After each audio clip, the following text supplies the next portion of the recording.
Ok. Ce soir, on va prendre le chapitre Adoration dans le Nouveau Testament, c'est le chapitre 5. Et le chapitre sur les psaumes sera enseigné un peu plus tard par Judith. Parce que ce soir, elle ne pouvait pas enseigner dans son emploi du temps. Donc,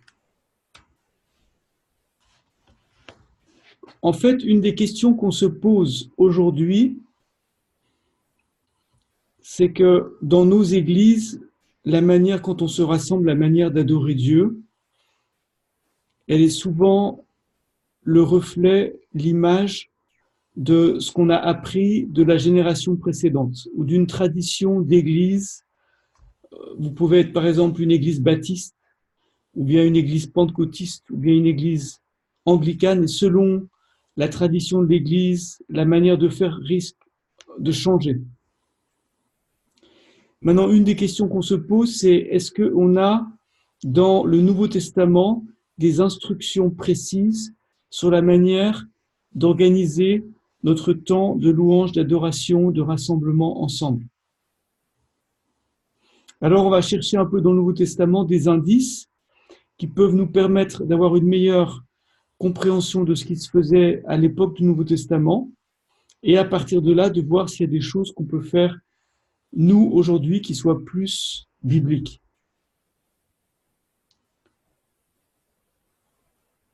Alors d'abord, on voit que les premiers chrétiens étaient juifs. Ok, ils habitaient en Israël, à Jérusalem ou en Galilée. Les premiers disciples, les disciples de Jésus étaient juifs. Jésus lui-même est souvent prêché dans les synagogues, qui étaient l'équivalent de l'Église, mais dans le peuple, chez le peuple hébreu. Donc on est en train de regarder le chapitre 5, Adoration dans le Nouveau Testament, et la première chose qu'on observe, c'est qu'effectivement, ils ont des racines juives. Euh, il y a une façon hébraïque d'adorer Dieu dans le Nouveau Testament. Prenez par exemple Matthieu chapitre 4, verset 23.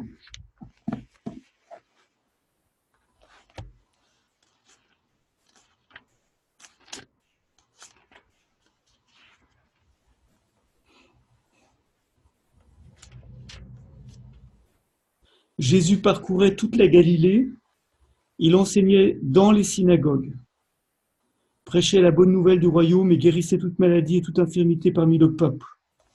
Donc il prêchait, il enseignait dans les synagogues. Vous voyez, il aurait donc il y avait déjà une manière d'adorer Dieu dans la synagogue. Il y avait dans la synagogue des psaumes qui étaient chantés, il y avait un enseignement, euh, il y avait des prières, vous voyez. Et donc, quand Jésus enseigne dans la synagogue, il se lève pas tout de suite pour prêcher. Vous voyez, les choses se font. Donc, ces psaumes, Jésus les chantait lui aussi. Hein. Euh,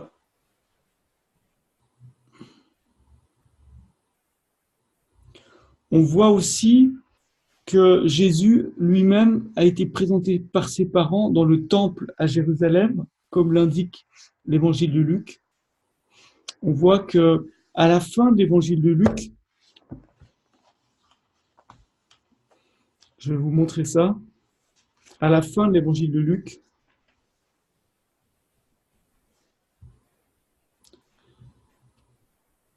il y a ce qu'on appelle l'ascension de Jésus. Verset 50, il les emmena jusque vers Béthanie, puis il leva les mains et les bénit. Pendant qu'il les bénissait, il se sépara d'eux et fut enlevé au ciel. Pour eux, après l'avoir adoré, ils retournèrent à Jérusalem avec une grande joie.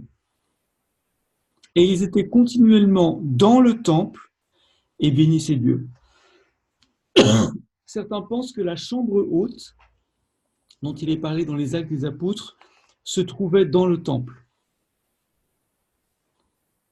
ou en tout cas juste à côté. Enfin, c'est donc si vous voulez. Et puis on voit bien aussi que dans les Actes des Apôtres, au début, les apôtres prêchent dans la cour du temple, au portique de Salomon.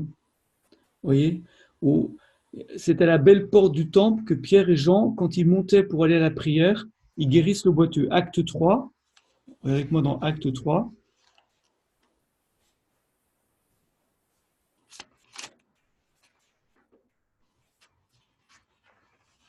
Ensemble, Pierre et Jean montaient au temple à l'heure de la prière.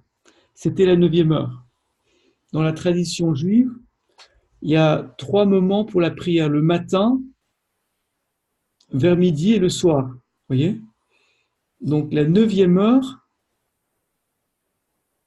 je crois que c'est 3 heures de l'après-midi. Mhm. Et là, il y a un temps de prière qui est fixé. Et ils vont au temple pour prier. Donc Pierre et Jean, qui sont disciples de Jésus, qui ont vécu la Pentecôte, puisque ça c'est dans Acte 2, la Pentecôte, là on est dans Acte 3, le fait qu'ils soient disciples de Jésus, qu'ils parlent en langue, qu'ils soient revêtus du Saint-Esprit, ne les empêche pas de suivre la tradition juive concernant la prière, l'adoration, le temple et toutes ces choses. Vous voyez? Pour eux, ils ne sont pas, comment vous expliquer ça? Ils ont bien compris que Jésus a rompu avec certaines traditions, en fait, ce que Jésus appelle la tradition des hommes, mais Jésus n'a pas pour autant rejeté tout son héritage hébraïque. Vous voyez? Donc,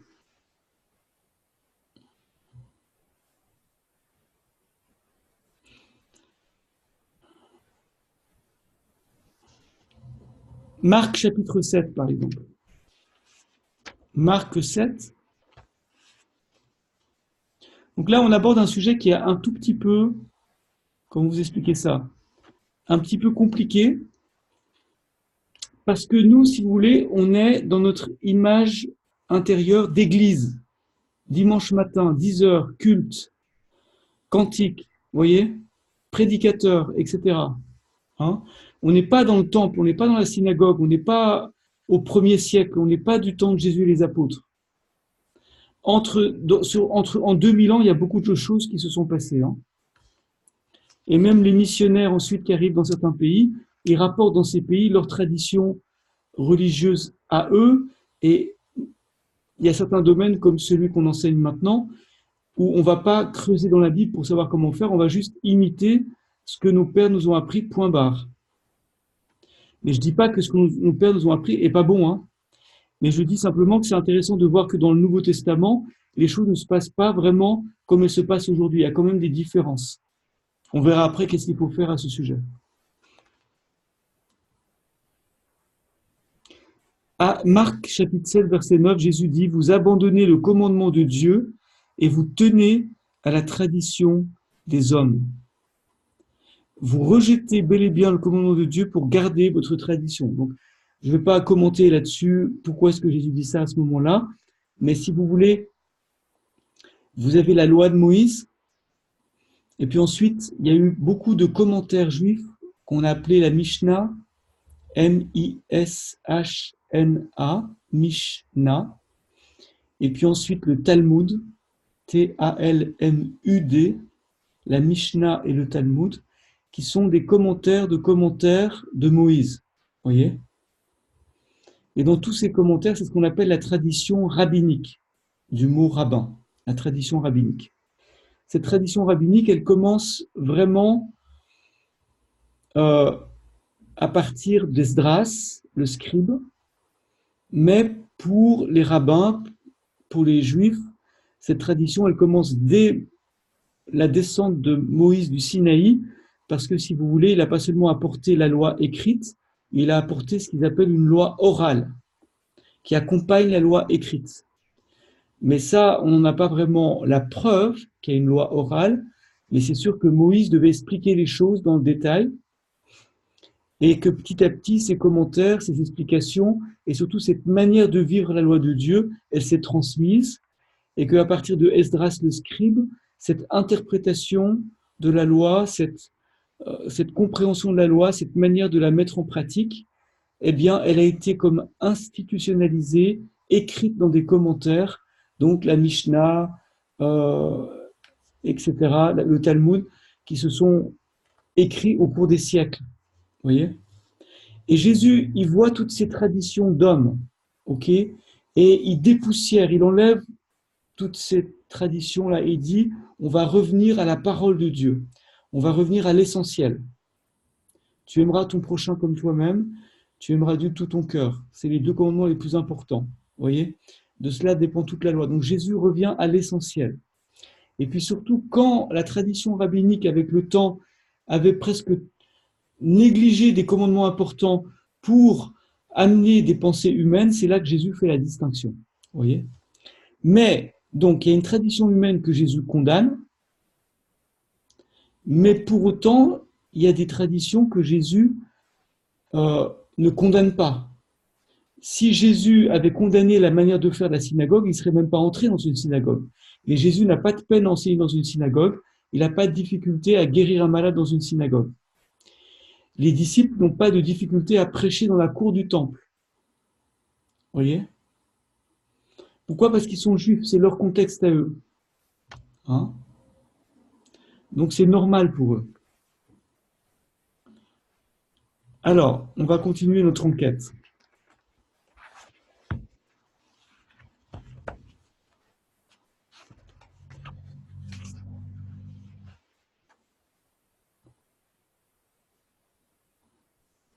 Ensuite, on voit, il y a quelque chose qui était très important et qui est toujours important pour le peuple d'Israël, c'est ce qu'on appelle les fêtes du Seigneur, les fêtes de l'Éternel.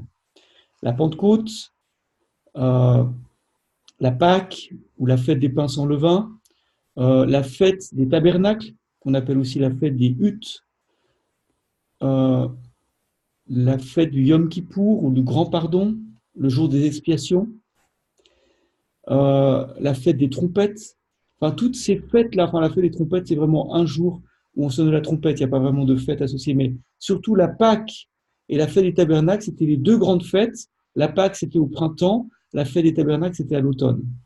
C'était les deux grandes fêtes où on prenait pour la Pâque 2 semaines de vacances et pour la fête des tabernacles 1 semaine, vous voyez, entière. Et c'était un peu leurs vacances, mais eux, leurs vacances, elles se passaient à Jérusalem, ou bien en tout cas, elles se passaient dans la présence de Dieu, et c'était des occasions d'adoration.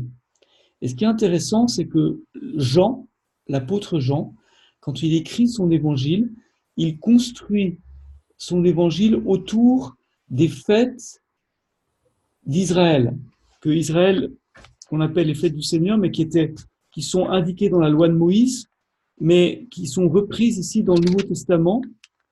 Alors, je vais vous donner un exemple.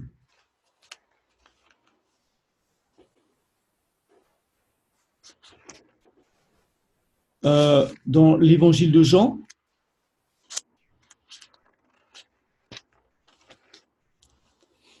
au chapitre 7,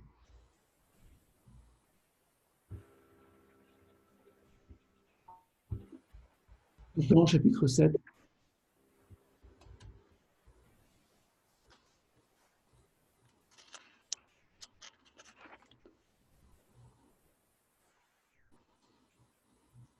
voilà, versets 1 et 2. Après cela, Jésus parcourait la Galilée car il ne voulait pas parcourir la Judée parce que les Juifs cherchaient à le faire mourir. Donc, c'est-à-dire, la Galilée était un peu plus libre que la Judée. Hein, et en Judée, les scribes, les pharisiens, qui étaient contre l'enseignement de Jésus, cherchaient à le faire mourir. Mais il avait plus de liberté en Galilée. C'était la persécution intérieure pour eux. Or, la fête des Juifs, verset 2, celle des huttes ou des tabernacles était proche. Donc, on voit ici, on est donc dans le chapitre 7 de Jean, dans Jean chapitre 7, on voit que, si vous voulez, quand on fait notre enquête dans le chapitre 5, là sur la manière d'adorer dans le Nouveau Testament, on voit que l'apôtre Jean fait un rapprochement quand il décrit un miracle ou bien un enseignement de Jésus. Il dit à quel moment ça s'est passé, et souvent ça se passe pendant une fête. Il y avait la fête de Pâques, il y avait la fête des huttes ou des tabernacles. Donc si c'est marqué dans Jean chapitre 1, verset 7, verset 2, or la fête des Juifs, celle des huttes, était proche, ça veut dire qu'on était en automne, vous voyez. Mais plus que dire simplement qu'on était en automne, quand vous lisez la suite du chapitre, au verset 37, il est dit le dernier jour, le grand jour de la fête, Jésus, parce que Jésus était venu à Jérusalem quand même, mais incognito, et finalement, on l'a vu arriver, et puis il y en a qui voulaient le faire mourir, mais ils n'ont pas osé l'emmener en prison parce que toute la foule était suspendue à ses lèvres. Et le dernier jour, le grand jour de la fête, Jésus debout s'écria, si quelqu'un a soif, qu'il vienne à moi et qu'il boive. Or, dans la tradition juive, le dernier jour de la fête des huttes, il y avait une tradition comme quoi on allait puiser de l'eau et on la versait par terre. Vous voyez, donc Jésus utilise le contexte de cette fête de l'Éternel, le contexte de la loi de Moïse, des traditions qui étaient encore respectées à l'époque.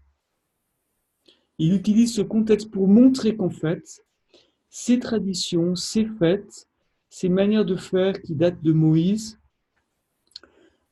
pointaient sur lui. C'est-à-dire que, en fait, le vrai sens, pour trouver le vrai sens d'une fête juive, il faut mettre Jésus dedans. Si quelqu'un a soif, qu'il vienne à moi, qu'il boive. En d'autres termes, c'est lui qui a, comment dire, c'est lui notre tabernacle. Vous voyez, c'est lui qui accomplit la fête des tabernacles. Puisque le tabernacle, ça veut dire que Dieu est venu habiter au milieu de nous, et en Jésus-Christ, Dieu est venu habiter au milieu de son peuple. Dans le désert, c'était une tente, avec la Shekinah, la gloire de Dieu. Et avec Jésus, c'est Jésus lui-même qui est la tente, Jésus lui-même qui est le tabernacle, et en qui la gloire habite. Toute la plénitude de la divinité habite corporellement en Jésus-Christ, d'après Colossiens chapitre 2. Donc toute la plénitude de la gloire de Dieu était en Jésus-Christ. Il est Dieu. Vous voyez ? Donc il est ce tabernacle. Et donc il est l'accomplissement de la fête des tabernacles. Et puis ensuite, il est l'accomplissement de la Pâque. Donc il y a d'autres chapitres de Jean qui parlent de la fête de Pâques et ce qui s'est passé pendant la fête de Pâques. Et qu'est-ce qui se passe ? Jésus devient l'agneau immolé pour nous, l'agneau pascal quand il meurt sur la croix. Vous voyez ? Donc il y a toute cette comment dire ? L'adoration du Nouveau Testament, elle est profondément enracinée dans l'Ancien Testament. Voilà.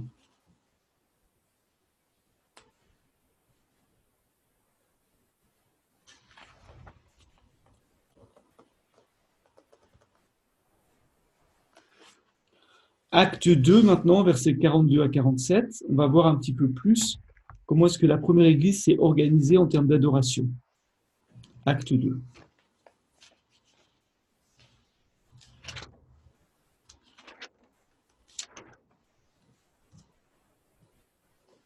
Il persévérait, dans 42, acte 2, c'est un verset connu, acte 2, 42, il persévérait dans l'enseignement des apôtres, dans la communion fraternelle, dans la fraction du pain, qui probablement désigne ce qu'on appelle nous la Sainte Seine, et dans les prières. Verset 46, chaque jour avec persévérance ils étaient au temple d'un commun accord, ils rompaient le pain dans les maisons et prenaient leur nourriture avec allégresse et simplicité de cœur. Donc il y avait le temple et les maisons, vous voyez ? Il y avait le temple et les maisons. Donc l'adoration ne se limitait pas seulement au grand rassemblement dans la cour du temple, mais aussi elle se faisait dans les maisons sous forme de repas où on prenait le repas du Seigneur, et certainement que là il y avait la prière et toutes ces choses. Ensuite, il y a comment est-ce que je peux savoir qu'on priait dans les maisons ? Eh bien, j'ai Acte 12, par exemple, à vous donner. Acte 12. Quand Pierre est emprisonné, il est dit au verset 5 de Acte 12, Pierre était donc gardé dans la prison. Sans relâche, la prière montait de l'Église vers Dieu pour lui. Donc l'Église priait pour Pierre. Mais quand il est dit de l'Église, il ne faut pas penser bâtiment d'Église. Il s'agit du peuple de Dieu, il s'agit des disciples de Christ qui prient pour la libération de Pierre. Et donc, Dieu répond, Pierre est libéré. Et quand il est libéré, au verset 12 du chapitre 12 de Actes, après réflexion, il se rendit à la maison de Marie, mère de Jean, surnommé Marc, où un certain nombre de personnes étaient réunies et priaient. Un certain nombre de personnes étaient réunies et priaient. Où? Dans la maison de Marie, la mère de Marc. C'est un endroit précis. Et Pierre, qui est libéré dans les rues de Jérusalem en pleine nuit, au petit matin, une fois que l'ange le quitte, il se retrouve tout seul. Et dans son GPS, là, il cherche, il se dit, où est-ce que je vais aller maintenant? Je vais aller chez Marie. Donc c'était une maison où ils avaient l'habitude de prier. Mais il y avait beaucoup plus de chrétiens qu'une seule maison pouvait en contenir. Ils priaient dans cette maison, mais dans d'autres maisons, puisqu'il est parlé dans Acte 2 des maisons au pluriel. Le temple au singulier, les maisons au pluriel. Vous voyez? Donc, il y avait des choses qui se passaient dans les maisons. Acte 20, verset 20. Sans rien dissimuler, dit Paul, je vous annonçais et vous enseignais publiquement et dans les maisons tout ce qui vous était utile, en proclamant aux Juifs et aux Grecs la repentance envers Dieu et la foi en notre Seigneur Jésus. Donc, Paul enseignait dans les maisons et aussi publiquement. Alors lui, comme il était dans le bassin méditerranéen, dans des villes grecques ou romaines, si vous préférez, enfin culture grecque, eh bien, il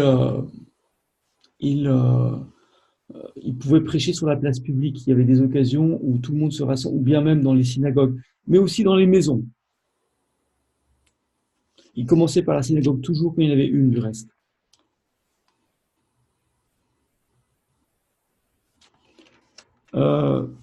Acte chapitre 7, je crois, on a un exemple un petit peu plus précis de qu'est-ce qui se passait dans ces maisons. Acte, attendez, j'ai 17. Je crois que c'est 20 plutôt. Acte. J'ai juste un petit doute, excusez-moi. Oui, c'est acte 20. Acte 20. C'est pas la peine de tourner. Acte 20, verset 7. Il y avait un 7, mais c'était pas là.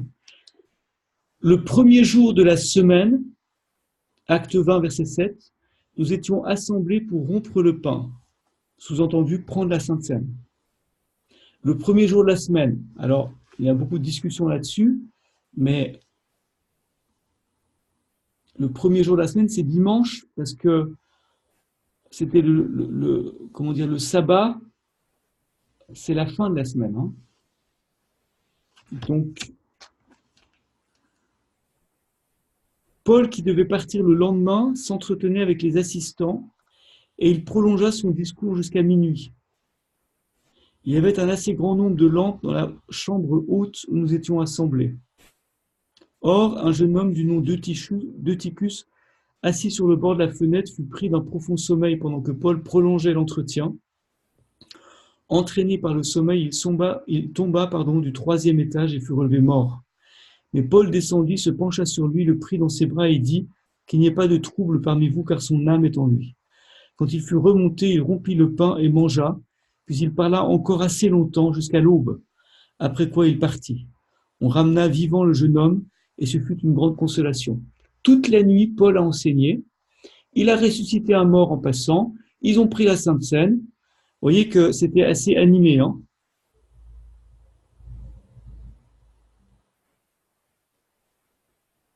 Toute la nuit. Une prédication qui dure toute la nuit. Ça devait être passionnant d'écouter Paul enseigner. Hein. Donc, en tout cas, Paul enseignait dans les maisons, c'était sûr. Et il rompait le pain dans les maisons. Et probablement aussi qu'il chantait des psaumes, mais ça, c'est pas marqué ici. C'est pas mentionné ici. Il y a d'autres mentions qu'on va voir. Et ce qui est intéressant, c'est que vous voyez, on est on est dans des maisons la plupart du temps, ou à la synagogue, mais c'est souple. On ne sent pas qu'il y a. Par contre, qu'est-ce qu'il faut penser du fait que c'est le premier jour de la semaine? Est-ce que ça pourrait dire que petit à petit les chrétiens avaient commencé à se réunir de manière plus spéciale le premier jour de la semaine, c'est-à-dire le lendemain du sabbat? C'est possible. Est-ce que c'était tôt le matin? Est-ce que c'était le soir? Est-ce que c'est, vous voyez, on n'a pas l'horaire exact, on n'a pas, mais il y a des indices comme ça.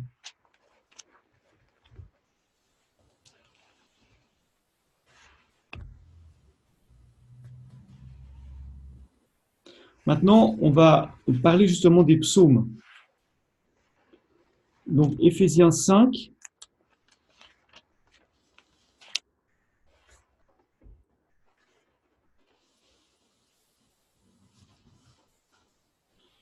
Verset 18, ne vous enivrez pas de vin, c'est de la débauche, mais soyez remplis de l'esprit. Entretenez-vous par des psaumes, des hymnes, des cantiques spirituels, chantez et célébrez le Seigneur de tout votre cœur. Rendez toujours grâce pour tout à Dieu le Père, au nom de notre Seigneur Jésus-Christ. Soumettez-vous les uns les autres dans la crainte de Christ. Donc, Paul ici, nous parle de 3 types de chants. Il y avait des chants, on chantait, c'est sûr et certain. Vous voyez?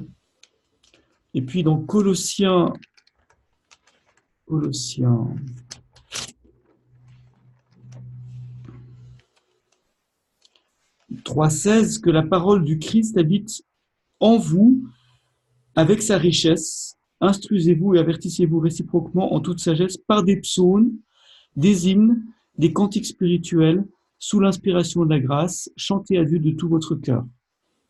Voyez? Et donc, soyez remplis de l'esprit et mis en parallèle avec que la parole de Dieu habite dans vos cœurs dans toute sa richesse. Quelqu'un qui est rempli de la parole, c'est quelqu'un qui est rempli de l'esprit. Quelqu'un qui est rempli de l'esprit, c'est quelqu'un qui est rempli de la parole. Ne séparez pas les deux. Il n'y a pas de divorce entre l'esprit et la parole. C'est l'esprit qui, comment dire, la parole du Père, elle est portée par son souffle, le Saint-Esprit. Vous voyez, donc l'esprit et la parole sont toujours ensemble. Et comme Colossiens et Éphésiens sont 2 épîtres parallèles, eh bien, vous voyez bien que ici, Éphésiens 5, 18 est en parallèle avec Colossiens 3, 16. Éphésiens 5, 18, Colossiens 3, 16.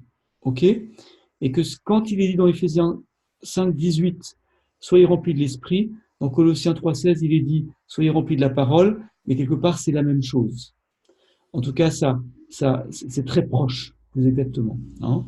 Maintenant, il est parlé donc des psaumes. Eh bien, c'est les psaumes qu'on a dans notre Ancien Testament, les 150 psaumes, dont les psaumes de David, d'Asaph, de Héman, de Gédutin, etc. Tous ces psaumes-là, dont Judith vous parlera quand on étudiera le chapitre 4, parce qu'aujourd'hui, on a pris le chapitre 5 directement, pour des questions d'organisation. Mais tous ces psaumes-là sont très utiles pour l'adoration. Vous voyez? Et donc, on peut chanter les psaumes. Et c'est bien si dans nos églises, je sais que maintenant, on a un système comment dire, il y a toutes sortes de manières de chanter, de types de louanges. Enfin, en tout cas, en France, on est très... on traduit beaucoup de chants qui viennent d'Australie, avec Hillsong, on traduit... Mais il n'y a rien qui peut remplacer les psaumes. C'est-à-dire que les psaumes, c'est une façon d'adorer Dieu qui est inspirée directement du Saint-Esprit. Il y a une grande puissance dans les psaumes. Donc ne négligeons pas l'utilisation des psaumes pour notre adoration, que ce soit lu, que ce soit chanté, que ce soit... On va pas... Vous voyez, mais soyons créatifs dans ce sens-là, mais utilisons les paroles. OK? Très important. Les paroles des psaumes apportent quelque chose d'unique dans la louange et l'adoration. Ensuite, il est parlé des hymnes. Alors, on retrouve dans le Nouveau Testament certains textes qui sont un peu poétiques.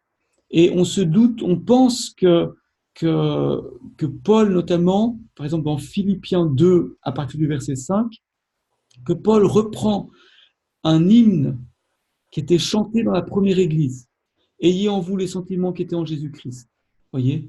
Alors, on va juste regarder. Et dans certaines traductions, ils sont mis on voit que c'est un cantique ou comme un psaume, mais c'est pas un psaume de l'Ancien Testament, c'est un cantique du Nouveau Testament qui exalte la personne de Jésus-Christ.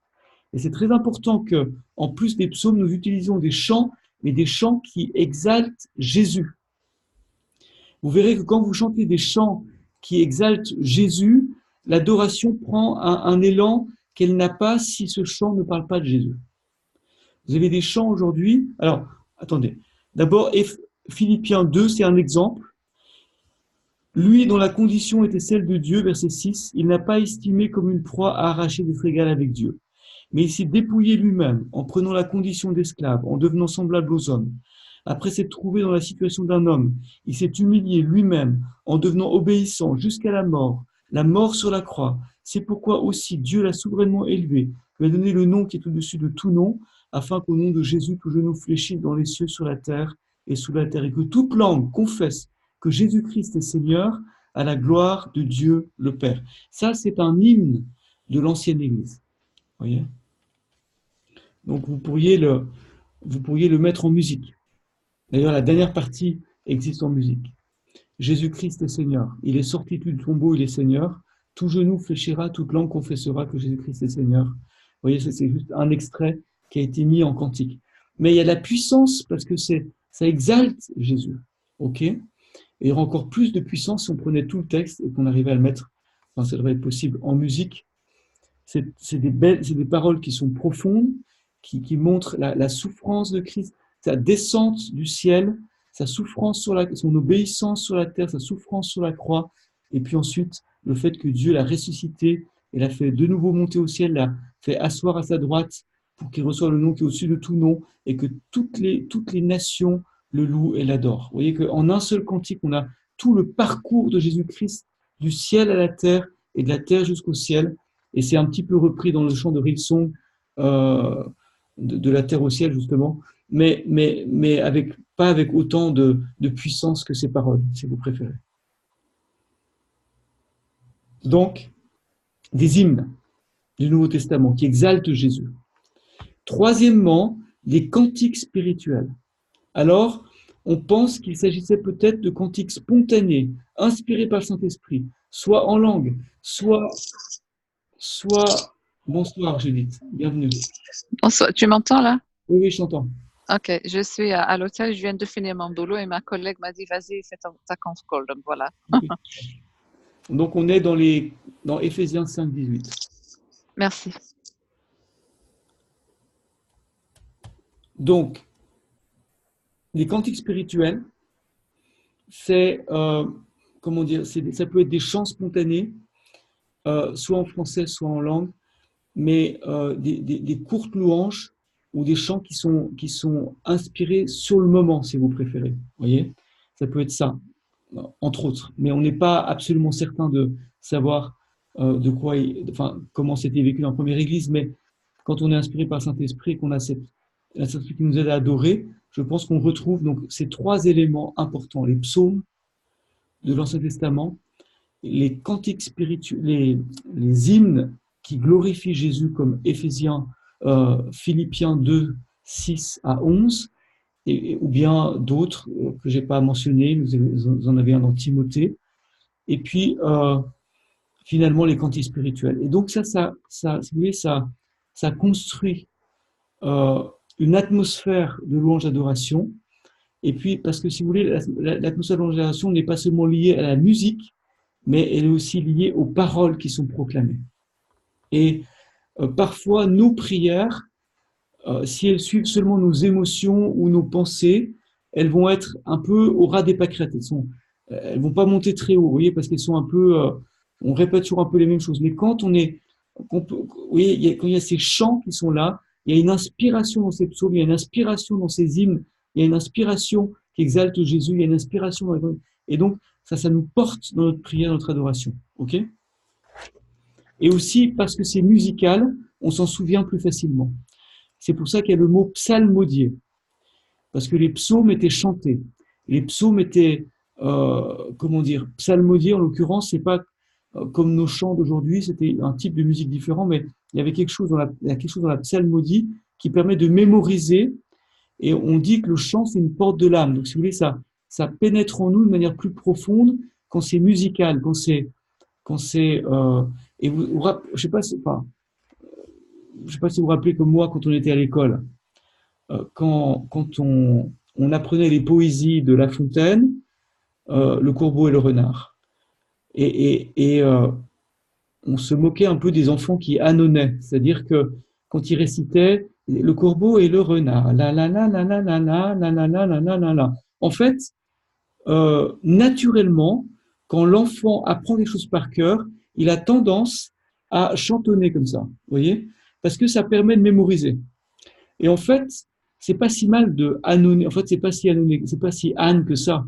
C'est en fait un système qui est en nous, qui est prévu pour mémoriser et pour que ça rentre plus profondément en nous. Et c'est comme ça que les psaumes, que la parole de Dieu était psalmodiée, ou elle était chantonnée pour mieux la mémoriser. C'était quelque chose de tout à fait normal pour les Hébreux. Hein.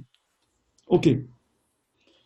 Euh, donc tout ça, c'est des moyens, puisqu'il est dit entretenez-vous, enseignez-vous par des psaumes. Donc ça nous enseigne aussi. La musique, les chants ont aussi une fonction de transmettre la parole de Dieu. Vous voyez. Donc il y a deux fonctions. Il y a la fonction d'exprimer l'adoration qui est en nous et la fonction de recevoir la parole de Dieu. Les deux marchent ensemble. Et il y a vraiment des choses là à découvrir et à creuser, quoi. Question, Jean-Hugues. Oui, c'est ça. En fait, j'aimerais comprendre le rôle des chorales dans les églises. Des chorales. Les chorales, oui, les groupes de chorales qui nous entraînent dans la louange, l'adoration. Comment tu vois ça? Parce que moi, je me dis, à chaque fois, les gens, ils viennent un peu dans un esprit de préparation et donc, il manque de la spontanéité, en fait, pour entrer vraiment dans une adoration qui est inspirée, j'allais dire. Parce que là, on apprend des choses et systématiquement, les dimanches, c'est un peu mécanique, à mon avis. Alors, tout dépend, effectivement, tout dépend de l'église ou de la manière de faire d'une église. Toutes les églises ne sont pas pareilles, tu vois. Maintenant, la chorale, comment dire, on voit pas de chorale dans le Nouveau Testament, mais il y avait quand même des chantres dans l'Ancien Testament, tu vois. Et ces chantres, ils fonctionnaient un peu à la manière d'une chorale. On peut supposer, on n'a pas tous les éléments, avec des instruments de musique, donc il y avait des psaumes, par exemple, dans le temple à Jérusalem. Tu avais chaque matin de la semaine, il y avait des psaumes pour chaque jour de la semaine, qui étaient bien précis. Et donc, ils chantaient ces psaumes. Et puis, ces psaumes accompagnaient les sacrifices, comme on l'a vu la semaine dernière. Donc, si tu veux, il y avait quelque chose qui n'était pas spontané, mais qui était préparé à l'avance. Maintenant, l'un n'empêche pas l'autre. Tu peux avoir une chorale qui ouvre le chemin, qui prépare le chemin de l'adoration, tu vois, et qui change l'atmosphère. Et puis ensuite, selon l'Église, ce qui est bien, c'est qu'il y a des temps de louange spontanée. Louange en langue, ou quelqu'un qui vient au micro, qui reçoit un chant. L'un n'empêche pas l'autre, tu vois. Donc ça, c'est à ceux qui dirigent la louange ou qui s'organisent pour les temps d'adoration, de savoir quelle liberté ils donnent au Saint-Esprit et aux dons spirituels. Tout ça, il en est parlé dans 1 Corinthiens 14, on y viendra tout à l'heure, tu vois. Et c'est pour te dire, l'un n'empêche pas l'autre, ça dépend beaucoup de notre tradition, tu vois. Et parfois, on pourrait ouvrir si dans ta propre église, tu sens qu'il y a un peu ça, tu peux dire, bah, est-ce qu'on pourrait avoir des temps un peu plus d'adoration libre et de laisser Saint-Esprit nous utiliser. Mais c'est à organiser, c'est à voir, comment dire, c'est à prier. Et puis, il faut que ce soit en adéquation avec les leaders de l'Église. Mais ça vaut, évidemment, c'est merveilleux de pouvoir faire ça parce que ça fait partie de ce que Dieu aimerait.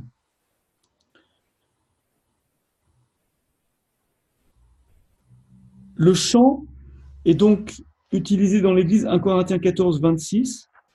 Il est parlé du chant. Vous voyez, donc on a quand même pas mal d'indices dans le Nouveau Testament. Là, il y a des gens qui disent on ne sait pas du tout comment il faisait, donc maintenant on fait comme on veut. C'est pas exact de dire ça. Hein. Il y a beaucoup d'indices. On n'a pas tous les éléments, mais quand même on en a beaucoup. Hein. 1 Corinthiens 14, 26, pardon. Que faire donc, frères, lorsque vous vous assemblez? Chacun a-t-il un cantique, une instruction, une révélation, une langue, une interprétation, que tout se passe pour l'édification? Vous voyez un peu comment dire, la variété, enfin la richesse hein, de ces temps. Cantique, instruction, révélation, langue, interprétation. Alors, langue, interprétation, ça c'est les dons spirituels, clairement. Et puis, il ne parle pas de prophétie, mais il en parle dans tout le reste, donc c'est inclus aussi. Vous voyez, il y a tout ça qui peut intervenir dans nos temps d'adoration. Et puis aussi, il dit, au début du même chapitre,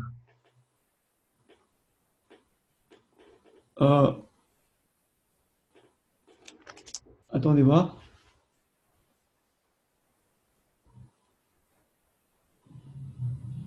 Verset 15, 1 Corinthiens 14, 15.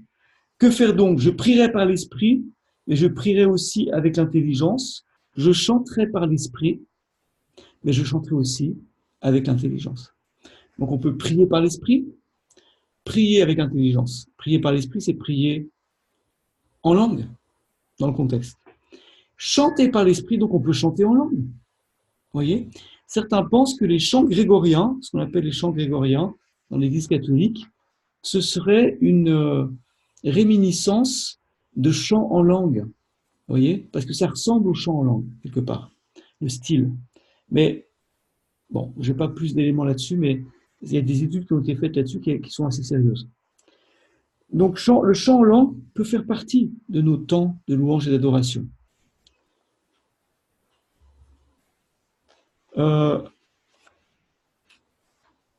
Ensuite, concernant l'enseignement, parce que dans tout ça, il est parlé d'une instruction aussi, dans 1 Corinthiens 14, 26, qu'on vient de lire, mais il est parlé, donc il persévérait dans l'enseignement des apôtres, acte 2, 42, qu'on a vu tout à l'heure, et Paul enseignait dans le temple, dans les maisons. Donc on sait qu'il y avait l'enseignement, la prédication qui faisait partie de ce culte, de cette adoration, vous voyez, de ces temps d'adoration.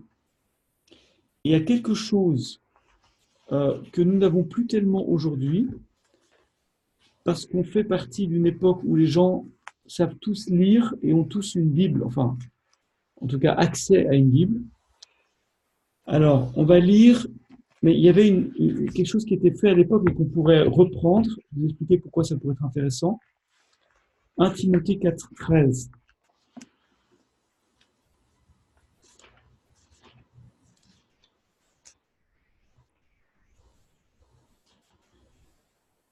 Jusqu'à ce que je vienne, applique-toi à la lecture, à l'exhortation, à l'enseignement.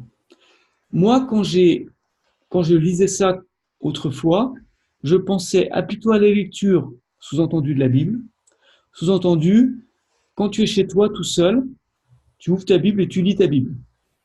Applique-toi à la lecture. Deuxièmement, applique-toi à l'exhortation. Ça, l'exhortation, c'est une forme de prédication. Hein.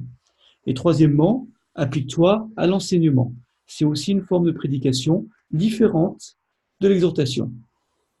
Mais exhortation, enseignement, c'est en public. Et donc, logiquement, lecture, c'est en public. Alors, il y en a d'autres indices qui nous montrent clairement qu'il s'agit bien d'une lecture publique et non pas d'une lecture personnelle. Ici. Ce qui ne veut pas dire qu'on n'a pas le droit de lire la Bible seul, vous voyez, mais à l'époque, la plupart des gens n'avaient pas de Bible, parce que ça coûtait très cher, l'imprimerie date du 15e siècle, et donc on avait ce qu'on appelait des codex, ça coûtait extrêmement cher, c'était des documents très rares, très chers, Et donc, ce n'est pas tout le monde qui avait sous la main les textes de l'Évangile ou de l'Ancien Testament sous forme écrite. Donc, il y avait quelqu'un qui lisait publiquement, et les gens en plus ne savaient ni lire ni écrire pour la plupart. Hein, il y avait pas beaucoup, enfin, je ne veux pas dire qu'ils étaient complètement ignorants, mais il y avait moins les gens étaient moins lettrés qu'aujourd'hui. Donc, la lecture publique permettait aux gens d'écouter et de mémoriser. Vous voyez? Parce que quand vous n'avez pas l'écrit, vous avez une très bonne mémoire auditive. Quand vous avez l'écrit, en plus ces téléphones portables, les ordinateurs, etc., votre mémoire auditive, elle baisse au point que même si quelqu'un vous dit juste un numéro de téléphone, vous n'arrivez pas à le retenir, vous devez l'écrire sur un bout de papier. Enfin, sur votre téléphone, parce que le papier et le stylo sont en train de disparaître. Mais à l'époque, non. On vous racontait quelque chose, on vous parlait pendant un quart d'heure, vous pouviez restituer mot à mot tout ce qu'on vous avait dit. Parce que la mémoire s'exerce. Vous voyez? Et donc, quand ils entendaient un texte de l'écriture lu en public, ils le mémorisaient. Et les gens l'avaient en mémoire. Les gens apprenaient par cœur la parole de Dieu. Vous voyez? Parce qu'ils n'avaient pas le texte écrit. Donc, ça se faisait comme ça. Donc, Paul dit à Timothée, applique-toi à la lecture publique, à l'exhortation qui devait suivre la lecture, à l'enseignement, c'était l'explication de la lecture. Vous voyez? L'exhortation, c'était plus un encouragement. L'enseignement, c'était plus une exposition, verset par verset, de ce qui avait été lu publiquement. Hein? Ce n'était pas une longue dissertation philosophique, hein, c'était très simple. D'après des textes de la première Église, enfin de l'ancienne Église, plutôt de l'histoire de l'Église, un texte de Justin qui dit comment il y avait la lecture publique et puis ensuite un simple commentaire. Vous voyez, c'était pas très compliqué. L'idée, c'était d'obéir à la parole de Dieu, c'était pas d'en faire des choses compliquées. Donc, autre texte par rapport à ça, parce que c'est quelque chose de très intéressant.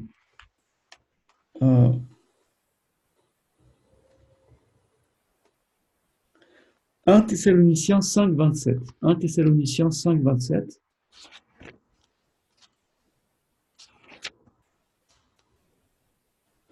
Je vous en conjure par le Seigneur que cette lettre soit lue à tous les frères. Donc, il s'attendait à ce que sa lettre soit lue publiquement à tout le monde. Et comme dans la synagogue, il y avait cette tradition de lire en public, et comme la première Église se calque sur le modèle de la synagogue, il est donc à peu près certain qu'on lisait la parole de Dieu en public, soit dans les synagogues qui s'étaient toutes tournées vers Jésus-Christ, soit dans les assemblées chrétiennes qui n'étaient plus dans la synagogue parce qu'ils avaient été chassés de la synagogue, mais qui se réunissaient et qui faisaient la même chose que la synagogue. Vous voyez, il y a beaucoup de chrétiens juifs au début. Et regardez avec moi dans Luc, vous allez voir qu'il y avait la lecture publique dans la synagogue. Aujourd'hui encore, si vous entrez dans une synagogue, vous avez la lecture publique. Hein. Luc 4. Il se rendit, verset 16, il se rendit à Nazareth, Jésus donc, hein, où il avait été élevé et entra selon sa coutume dans la synagogue le jour du sabbat. Il se leva pour faire la lecture. On lui remit le livre du prophète Ésaïe. Donc, ce qui se passe dans la synagogue, vous avez une sorte de niche dans le mur de la synagogue. Vous ouvrez les deux petites portes et vous sortez les rouleaux de la Torah, et puis ou les rouleaux des prophètes. Et puis vous ouvrez le rouleau et vous cherchez le passage qui va être lu publiquement. Et il y a des parachotes, c'est-à-dire les parachotes, c'est des lectures hebdomadaires. Chaque samedi, chaque sabbat, on lit une portion de la loi de Moïse. C'est ça la paracha. Et la paracha, on la lit donc chaque sabbat, et ensuite il y a un commentaire, il y a un enseignement sur cette paracha. Mais on lit aussi les prophètes. Et là, ce jour-là, ça tombait sur Ésaïe. Il ouvrit le livre et trouva le passage où était écrit « L'Esprit du Seigneur est sur moi ». Donc il le lit là, publiquement. Et à la fin, verset 20, il roula le livre, le rendit au serviteur et s'assit. Et ensuite, une fois assis, il commente le passage. Alors il se mit à leur dire, aujourd'hui, cette parole de l'Écriture que vous venez d'entendre est accomplie. Et puis il prêche. Donc en fait, dans Luc chapitre 4, à partir du verset 14 jusqu'au verset 28, Luc 4, 14 à 28, vous avez 14 versets qui vous décrivent très précisément le déroulement de ce qui se passe dans la synagogue, le déroulement du culte de la synagogue, d'accord? Avec Jésus, ce jour-là, qui lit le texte, un texte, et qui le commente, vous voyez? Donc, voilà, vous entrez dans la synagogue là, de Nazareth de l'époque. C'est très intéressant du point de vue historique. Mais quand ensuite Paul dit aux Thessaloniciens, je vous prie de lire cette lettre aux frères, ça veut dire qu'il estime que cette lettre a autant d'inspiration et d'importance que les autres écritures. Vous voyez? C'est un indice, parmi tant d'autres, du fait que le Nouveau Testament, au même titre que l'Ancien Testament, est un texte inspiré. Bien. Mais aussi qu'il y avait cette lecture donc publique.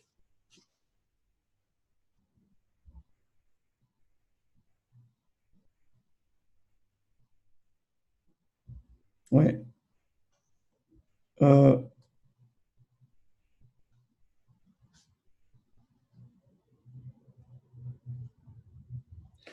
Voilà, donc prenons Acte 15, 35.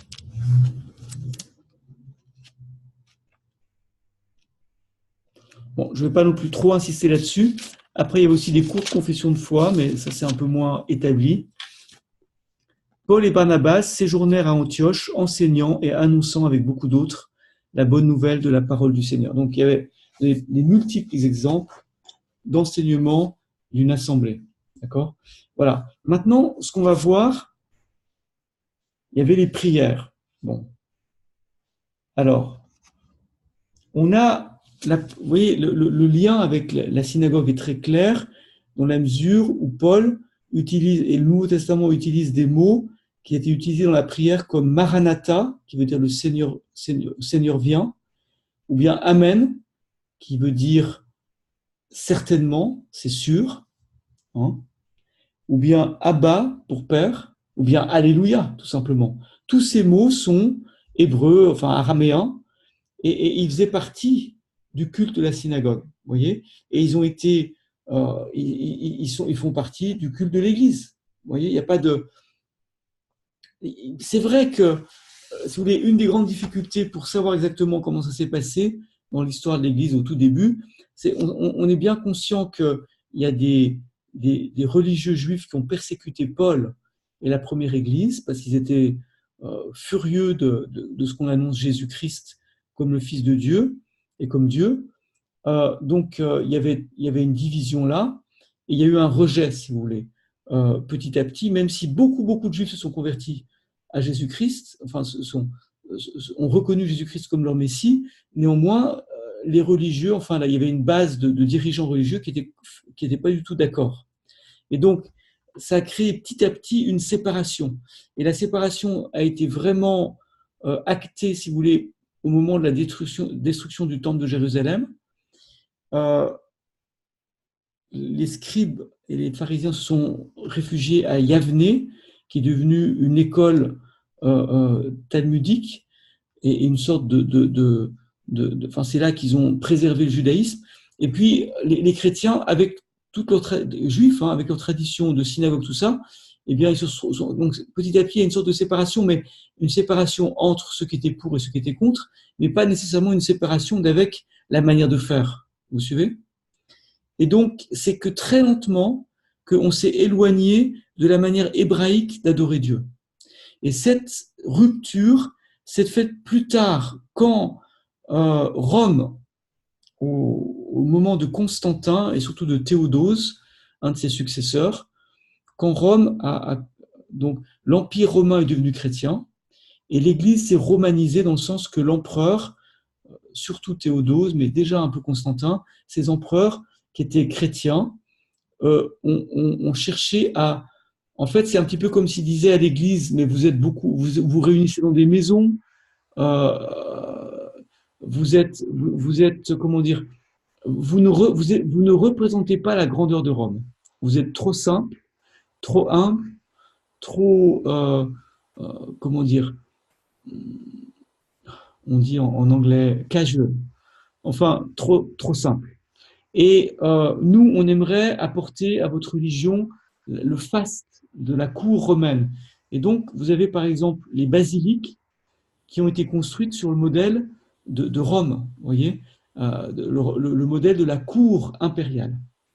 Donc avec les sénateurs, avec l'empereur, et ensuite ça a été remplacé par qui sont devenus l'évêque avec les prêtres, etc. Vous voyez. Et donc tout ça, c'est une romanisation de l'Église et surtout la séparation entre le prêtre et le peuple. Vous voyez. Tout ça, ce n'était pas le cas dans la première Église, et jusqu'au IVe siècle, et même jusqu'au 7e, 8e siècle, on avait encore des églises qui se réunissaient dans les maisons de manière très simple, sans cette division entre le clergé et le laos, le peuple, etc. Il y avait des anciens, mais je veux dire, c'était collégial, c'était participatif, hein, pour utiliser un mot à la mode.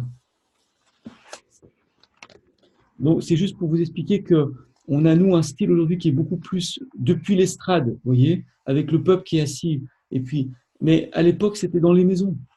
C'était beaucoup plus probablement en cercle, ou enfin de manière simple, vous voyez, c'était pas compliqué. Maintenant, on va parler de, si vous voulez, Paul, dans 1 Corinthiens chapitre 12, 13 et 14, donne un enseignement assez complet sur ce que lui, il aimerait voir se faire dans les églises qu'il a implantées, euh, et qui correspondait probablement à ce qui se faisait aussi dans l'église de Jérusalem, dans les maisons, etc. Mais il donne des instructions sur la manière d'exercer les dons spirituels, la manière d'adorer, la manière de prier, de prophétiser, etc., etc. Et on va relever 3 grands thèmes de ce que Paul enseigne à ce sujet. Premièrement, la liberté dans l'adoration. Deuxièmement, l'éthique ou la morale et l'adoration. Et puis troisièmement, les dons spirituels et l'adoration. Donc, d'abord, la liberté dans l'adoration. Dans Galates, chapitre 3, verset 28, Paul dit, il n'y a plus ni homme, ni femme, ni juif, ni grec. On est tous en Jésus-Christ, on est tous un en Jésus-Christ, vous voyez. Ça, c'est révolutionnaire. Et il dit dans Galates 5.1, ne vous remettez pas sous le joug de l'esclavage. C'est pour la liberté que Christ vous a affranchis. Galates 5.1, Galates 3.28. Donc ça, c'est le grand thème de la liberté en Jésus-Christ. Il n'y a plus ni homme ni femme en Jésus-Christ. On va relire ce texte juste parce qu'il me manque le début du verset. Galates 3, 28.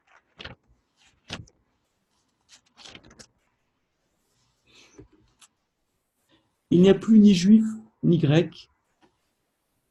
Oui. Le verset 26, 27 et 28. Car vous êtes tous fils de Dieu par la foi en Jésus-Christ.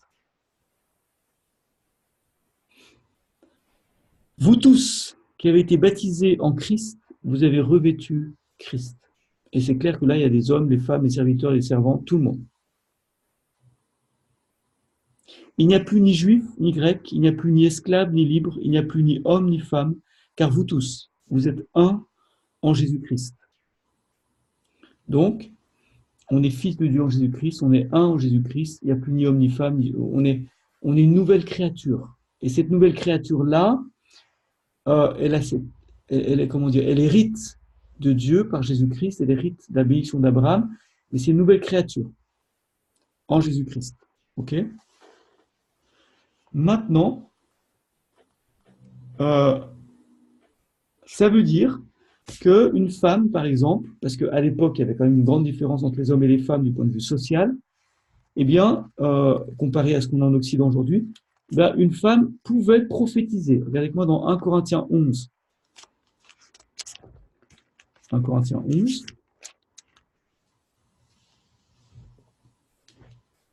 Toute femme, au contraire, qui prie ou qui prophétise la tête non voilée, déshonore son chef, c'est comme si elle était rasée. Donc, je reviendrai sur la question du voile, mais d'abord, donc ça veut dire, sous-entendu, une femme peut prophétiser, peut prier. Vous voyez? Après, il demande à ce qu'elle le fasse d'une certaine manière, mais elle peut le faire. Au même titre qu'un homme peut prophétiser ou prier. Puisque juste avant, il parle tout homme qui prie ou qui prophétise. Après, toute femme qui prie ou qui prophétise. Il n'y a plus du point de, comment dire, en termes de, quand une personne, homme ou femme, est dans le Saint-Esprit, dans l'inspiration de la grâce, en Jésus-Christ, et exprime, quand le Saint-Esprit s'exprime au travers de quelqu'un, que ce soit un serviteur, une servante, un riche, un pauvre, un grec, un juif, un homme, une femme, il n'y a pas de différence. Parce que c'est la nouvelle créature. C'est le Saint-Esprit qui parle au travers de cette personne. Vous voyez ce que je veux dire? Égalité. Ça, c'était révolutionnaire à l'époque. Hein. Donc, c'est la liberté dans l'adoration.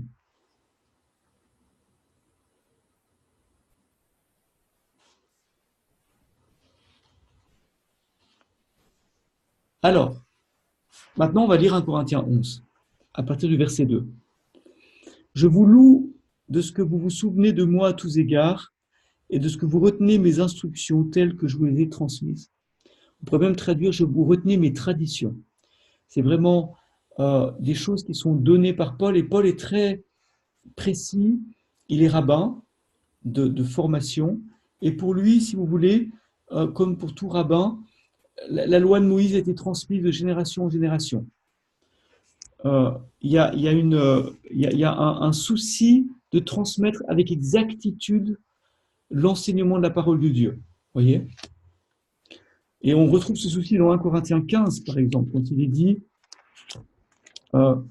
je vous rappelle, frères, l'évangile que je vous ai annoncé, que vous avez reçu, dans lequel vous demeurez ferme, par lequel vous êtes sauvés, si vous le retenez dans les termes où je vous l'ai annoncé, autrement vous auriez cru en vain. Donc, il veut qu'on retienne les choses presque mot à mot de ce qu'il nous a enseigné, Paul. Vous voyez ? Donc maintenant, ça me fait penser à une chose que je n'ai pas fini de développer par rapport à la lecture publique. L'avantage qu'on aurait aujourd'hui, bon, on lit, hein, quand vous prêchez, celui qui prêche, il lit le verset avant de l'exposer. Mais si on faisait de cette lecture publique quelque chose de plus complet, où les gens peuvent vraiment entendre la parole de Dieu, et pas seulement 3 versets par semaine, mais pourquoi pas 1 ou 2 chapitres entiers, ou même 3 chapitres, ça permettrait, si vous voulez, le fait de lire, d'entendre la parole de Dieu, même pour quelqu'un qui sait lire, ça permet de la recevoir différemment que juste quand on la lit avec nos yeux.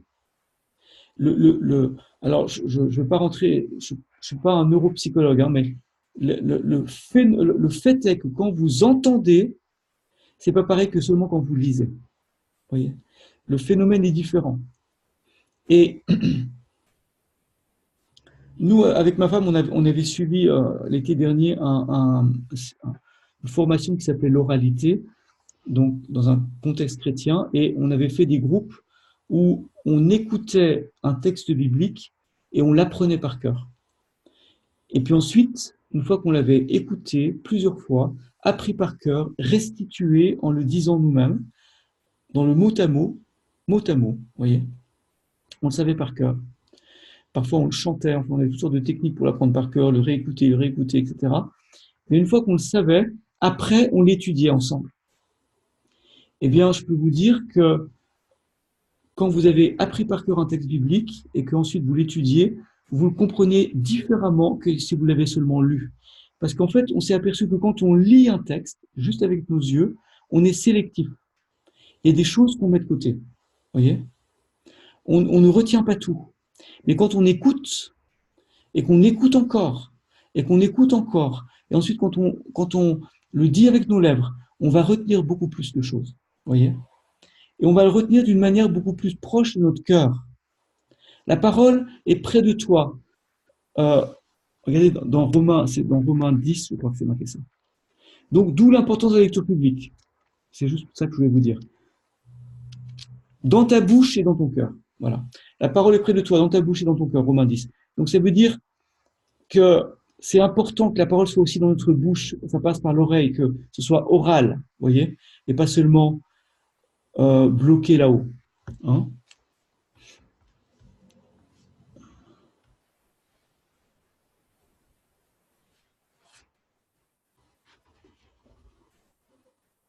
Un Corinthiens donc 11, verset 2, verset 3 maintenant. Je veux cependant que vous le sachiez. Christ est le chef de tout homme, l'homme est le chef de la femme, et Dieu est le chef de Christ. Tout homme qui prie ou qui prophétise, la tête couverte, déshonore son chef. Toute femme, au contraire, qui prie ou qui prophétise la tête non voilée, déshonore son chef. C'est comme si elle était rasée. Car si une femme n'est pas voilée, qu'elle se coupe aussi les cheveux. Or, s'il est honteux pour une femme d'avoir les cheveux coupés ou d'être rasée, qu'elle se voile. L'homme ne doit pas se voiler la tête, puisqu'il est l'image et la gloire de Dieu, tandis que la femme est la gloire de l'homme. En effet, l'homme n'a pas été tiré de la femme, mais la femme a été tirée de l'homme. Et l'homme n'a pas été créé à cause de la femme, mais la femme à cause de l'homme. C'est pourquoi la femme, à cause des anges, doit avoir sur la tête l'autorité dont elle dépend. Toutefois, dans le Seigneur, la femme n'est pas sans l'homme, ni l'homme sans la femme. Car de même que la femme a été tirée de l'homme, de même l'homme naît par la femme, et tout vient de Dieu. Jugez-en vous-même. Est-il convenable qu'une femme prie Dieu sans être voilée? La nature elle-même ne vous enseigne-t-elle pas que c'est une honte pour l'homme de porter de longs cheveux, et que c'est une gloire pour la femme d'en porter? En effet, la chevelure lui a été donnée en guise de voile. Si quelqu'un se plaît à contester, nous n'avons pas cette coutume, ni les églises de Dieu. Donc, on pense qu'à l'époque, il y avait des femmes qui avaient bien compris qu'il n'y avait plus homme ni femme, et qui s'en servaient un petit peu pour, dans l'Église, faire la révolution, et d'un point de vue de contexte culturel, elles se conduisaient de manière impropre, qui choquait les hommes et qui montrait plutôt une insoumission qu'autre chose. Donc, comment est-ce qu'on va vivre à la fois la liberté dans l'adoration, il n'y a plus homme ni femme, et en même temps, l'ordre que Paul demande ici, et qui se traduit par le port du voile, qui, alors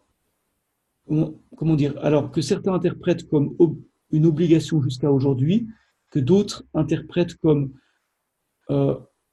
à traduire dans le contexte culturel.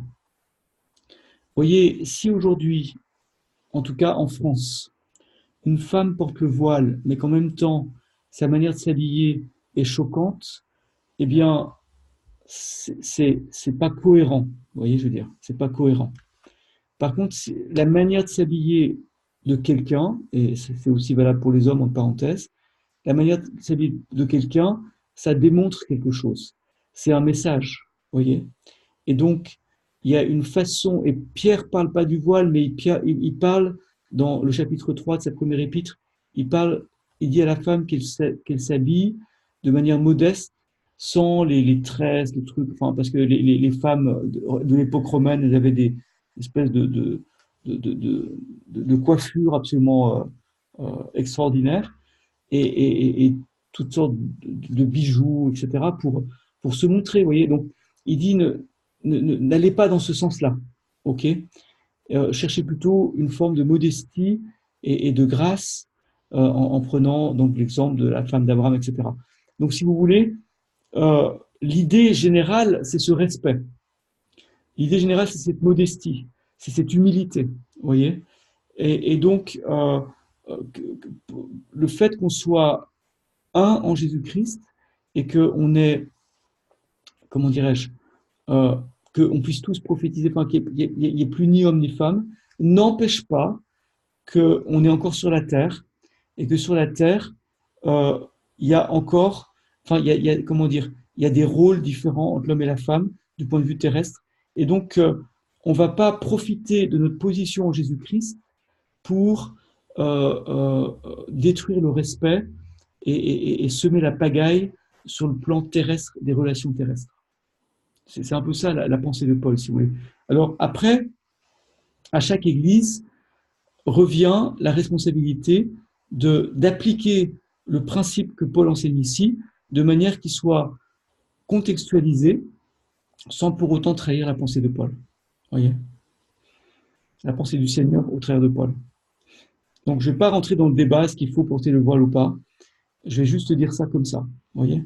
Par contre, le principe de base, c'est qu'il y a une liberté, si vous voulez, par rapport à la tradition juive de l'époque, ce que Paul autorise dans l'Église est révolutionnaire. Voyez. Mais après, il y avait des femmes qui allaient tellement loin dans la liberté que finalement, ça devenait de la révolution impropre et une manière de détruire le témoignage de l'Église. Ok ? Donc ça, c'était pas à faire. C'est à chacun, dans son contexte, et avec ce qu'il a compris de la parole de Dieu, d'appliquer après en fonction de l'assemblée où vous êtes. Maintenant, deuxième point que Paul enseigne par rapport à l'adoration dans le Nouveau Testament, c'est dans la suite de 1 Corinthiens 11, et vous connaissez bien le texte parce que souvent il est lu le dimanche matin pour la Sainte Seine. En faisant cette recommandation, verset 17, ce que je ne loue pas, c'est que vous vous assemblez, non pour devenir meilleur, mais pour devenir pire. Et d'abord, j'apprends que lorsque vous vous réunissez en assemblée, il y a parmi vous des divisions. Donc, verset 20, lorsque vous vous réunissez, ce n'est pas pour manger le repas du Seigneur, car en mangeant avant les autres, chacun prend son propre repas, et l'un a faim, tandis que l'autre est ivre. N'avez-vous pas des maisons pour y manger et boire, ou méprisez-vous l'Église de Dieu, et couvrez-vous de confusion ceux qui n'ont rien? Que vous dirais-je? Vous louerai-je? En cela, je ne vous loue pas. Entre parenthèses, j'ai une petite lumière là. Quand Paul dit « N'avez-vous pas des maisons pour manger et pour boire, ou méprisez-vous l'Église de Dieu ?» Ça, cette phrase-là, c'est drôle parce que, si vous voulez, les gens l'ont interprété aujourd'hui, en tout cas dans certains types d'églises, comme l'Église de Dieu, c'est le bâtiment de l'Église, voyez, et vos maisons, c'est vos maisons. Par analogie avec vous avez vos maisons, mais là vous méprisez l'Église de Dieu. Alors qu'en fait, Paul ne peut pas, c'est strictement impossible que quand il dit Église de Dieu, il pense au bâtiment. Il pense à l'assemblée, au fait qu'on est ensemble, vous voyez. Et donc, comme il parle ici, le contexte, par exemple dans 1 Corinthiens 14, 1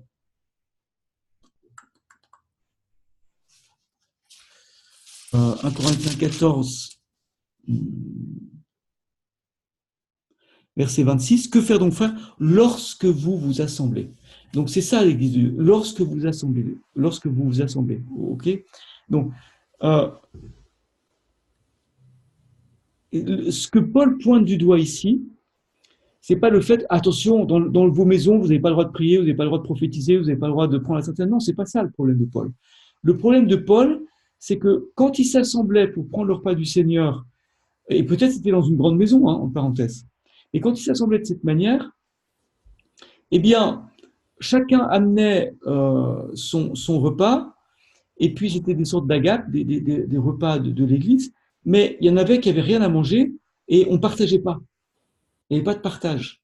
Donc eux, ils étaient en train d'avoir faim, d'autres qui se goinfraient devant eux, il y en a même qui devenaient ivres, et il dit, mais ce qui était censé être un repas d'unité, ça devient un repas de division.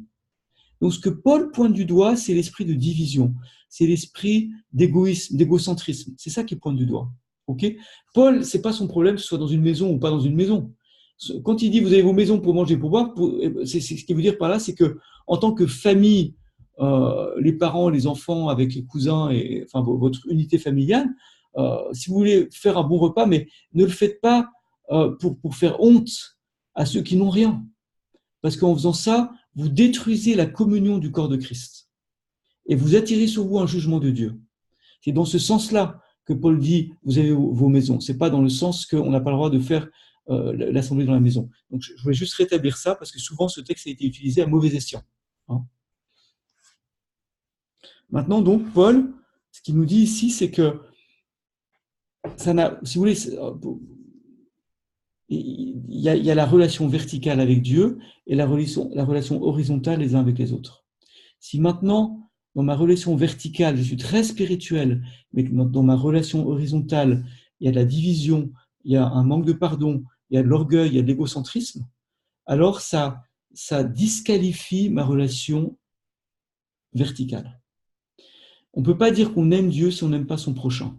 Et ce que Paul est en train de leur dire, quand vous prenez le repas du Seigneur, c'est pour adorer le Seigneur, c'est pour vous souvenir du sacrifice de Christ, c'est un acte d'adoration, mais si pendant cet acte d'adoration, dans votre contexte, vous vous méprisez les uns les autres, vous n'exercez pas, vous ne vous aimez pas les uns les autres comme Christ vous a aimé, à ce moment-là, votre acte d'adoration devient un acte de malédiction sur vous.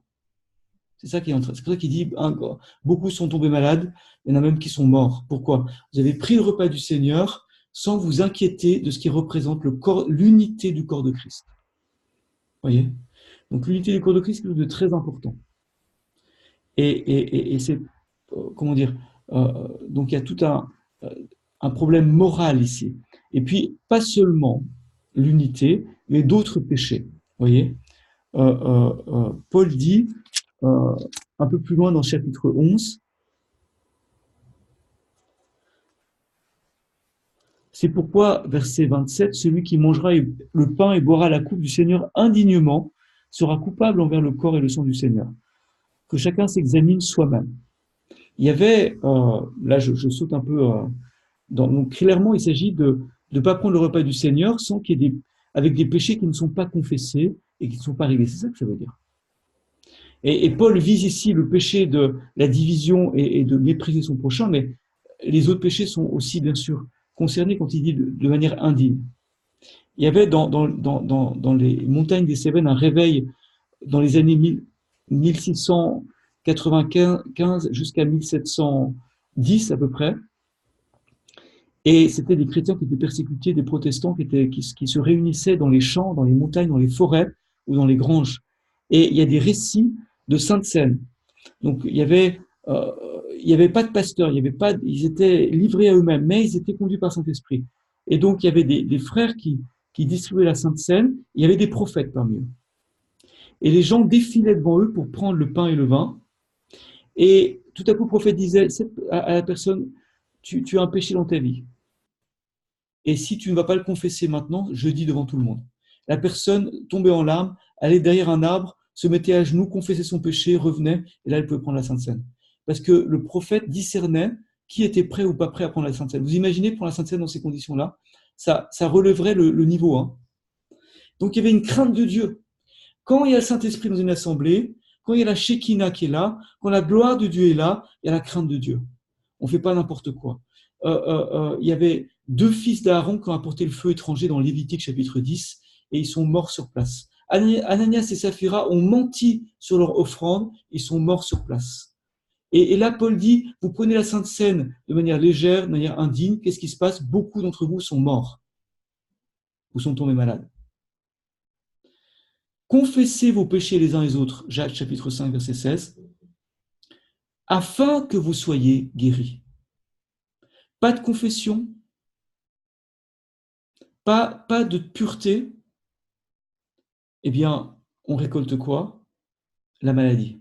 On récolte des malédictions. Vous voyez? Donc, on ne peut pas jouer avec Dieu. Donc, si vous voulez, dans les temps d'adoration, il y a le Saint-Esprit qui est là, aussi la sainteté de Dieu qui est là, et il y a la liberté, ok, mais il y a aussi la sainteté.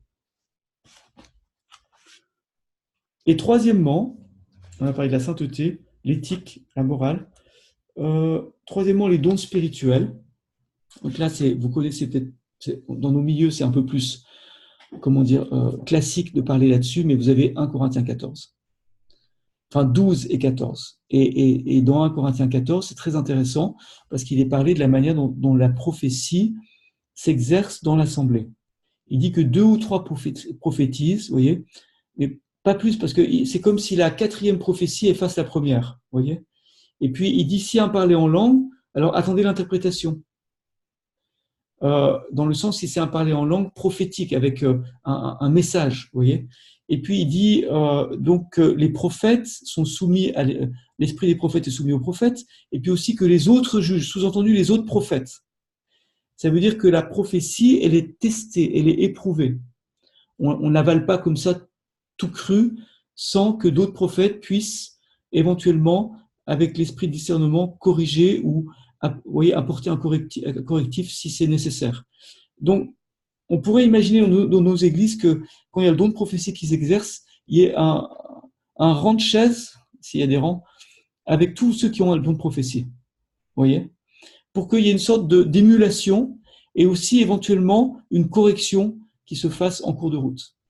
Mais quoi qu'il en soit, on voit qu'il y a un ordre, il y a une bienséance, il y a une façon d'exercer les choses. Il y a la liberté, mais cette liberté n'empêche pas que dans l'exercice des dons spirituels, il y ait aussi une réciprocité et une manière la prophétie doit absolument être testée. Pas, je veux dire, vous voyez, vous n'allez pas passer un examen, c'est pas dans ce sens-là. Vous n'avez pas préparé votre prophétie pendant 6 mois, qu'ensuite vous allez passer un examen. La prophétie, c'est spontané. La plupart du temps, c'est l'esprit qui vient sur vous. Mais c'est bien d'apprendre. C'est bien aussi d'avoir des vis-à-vis, de pouvoir, dans l'amour, se corriger les uns et nous dire, écoute, là, ce que tu avais reçu, c'était beaucoup émotionnel et pas grand-chose du Saint-Esprit. Ça peut arriver. On n'est pas infaillible dans ce sens-là. Vous voyez, et donc, on est dans l'assemblée, il y a une liberté, mais en même temps, on veut vraiment connaître la pensée de Dieu.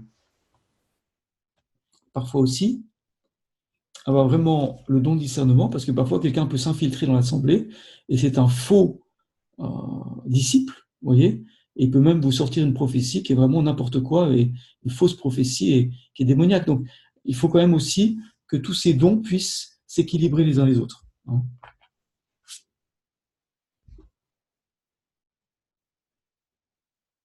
Alors, on résume.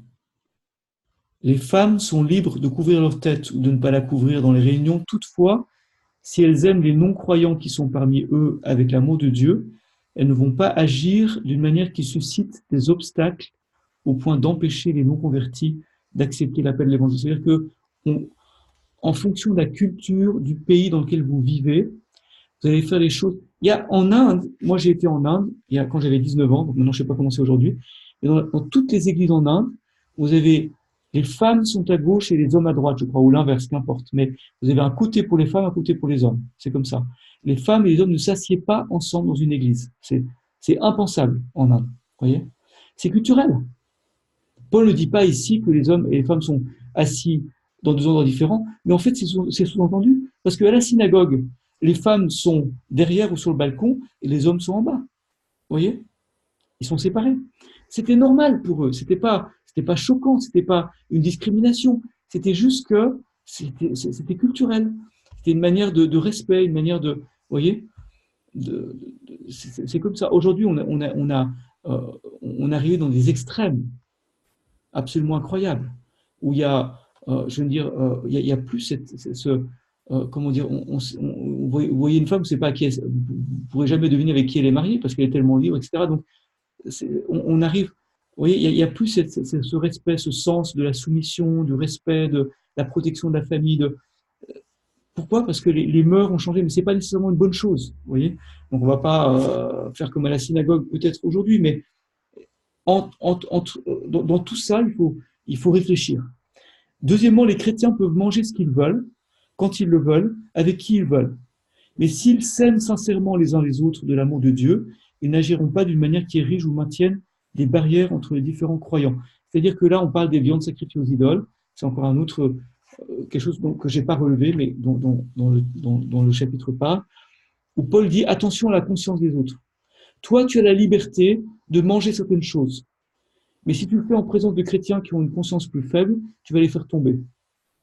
Donc, il y a des choses que tu peux faire parce que tu es fort dans la foi, et quand tu es seul, tu peux le faire. Mais quand tu es avec les autres chrétiens, si tu sais que pour eux, c'est un objet une occasion de chute, eh bien, tu ne vas pas le faire. Vous voyez, donc Paul cherche l'unité toujours. Et puis, on peut manifester les dons spirituels, mais il faut le faire dans l'amour.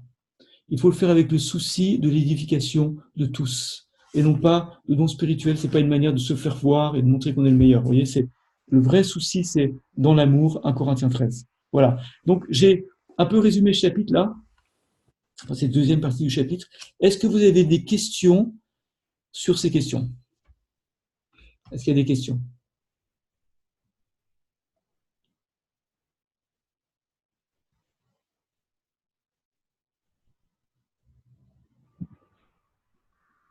Oui, Oui, pasteur, oui, oui, pasteur. oui. Là, je voudrais aussi des éclaircissements au niveau euh, de la première ligne. Quand vous avez dit Jésus avait rompu avec la tradition des hommes, mais il n'avait pas rejeté tout son héritage hébraïque. Je vais encore, je veux des explications beaucoup plus claires, quoi. Tu veux que je précise un peu ça? Oui, oui, oui, oui, oui. Ok, Merci. ouais. Merci. Alors, Jésus était juif, ok? Il dit dans Jean chapitre 4, le salut vient des Juifs. Nous, il dit, nous adorons ce que nous connaissons. Nous, le peuple hébreu, nous adorons ce que nous connaissons. Vous, les Samaritains, vous adorez ce que vous ne connaissez pas. Jean chapitre 4, d'accord? Et il dit, le salut vient des Juifs. Donc, c'est évident ici que pour Jésus, il y a une continuité, si tu veux, entre toute l'histoire d'Israël et puis la première Église. Il y a une continuité. Tu le vois par exemple dans Matthieu chapitre 5. Je te donne un exemple. Matthieu chapitre 5.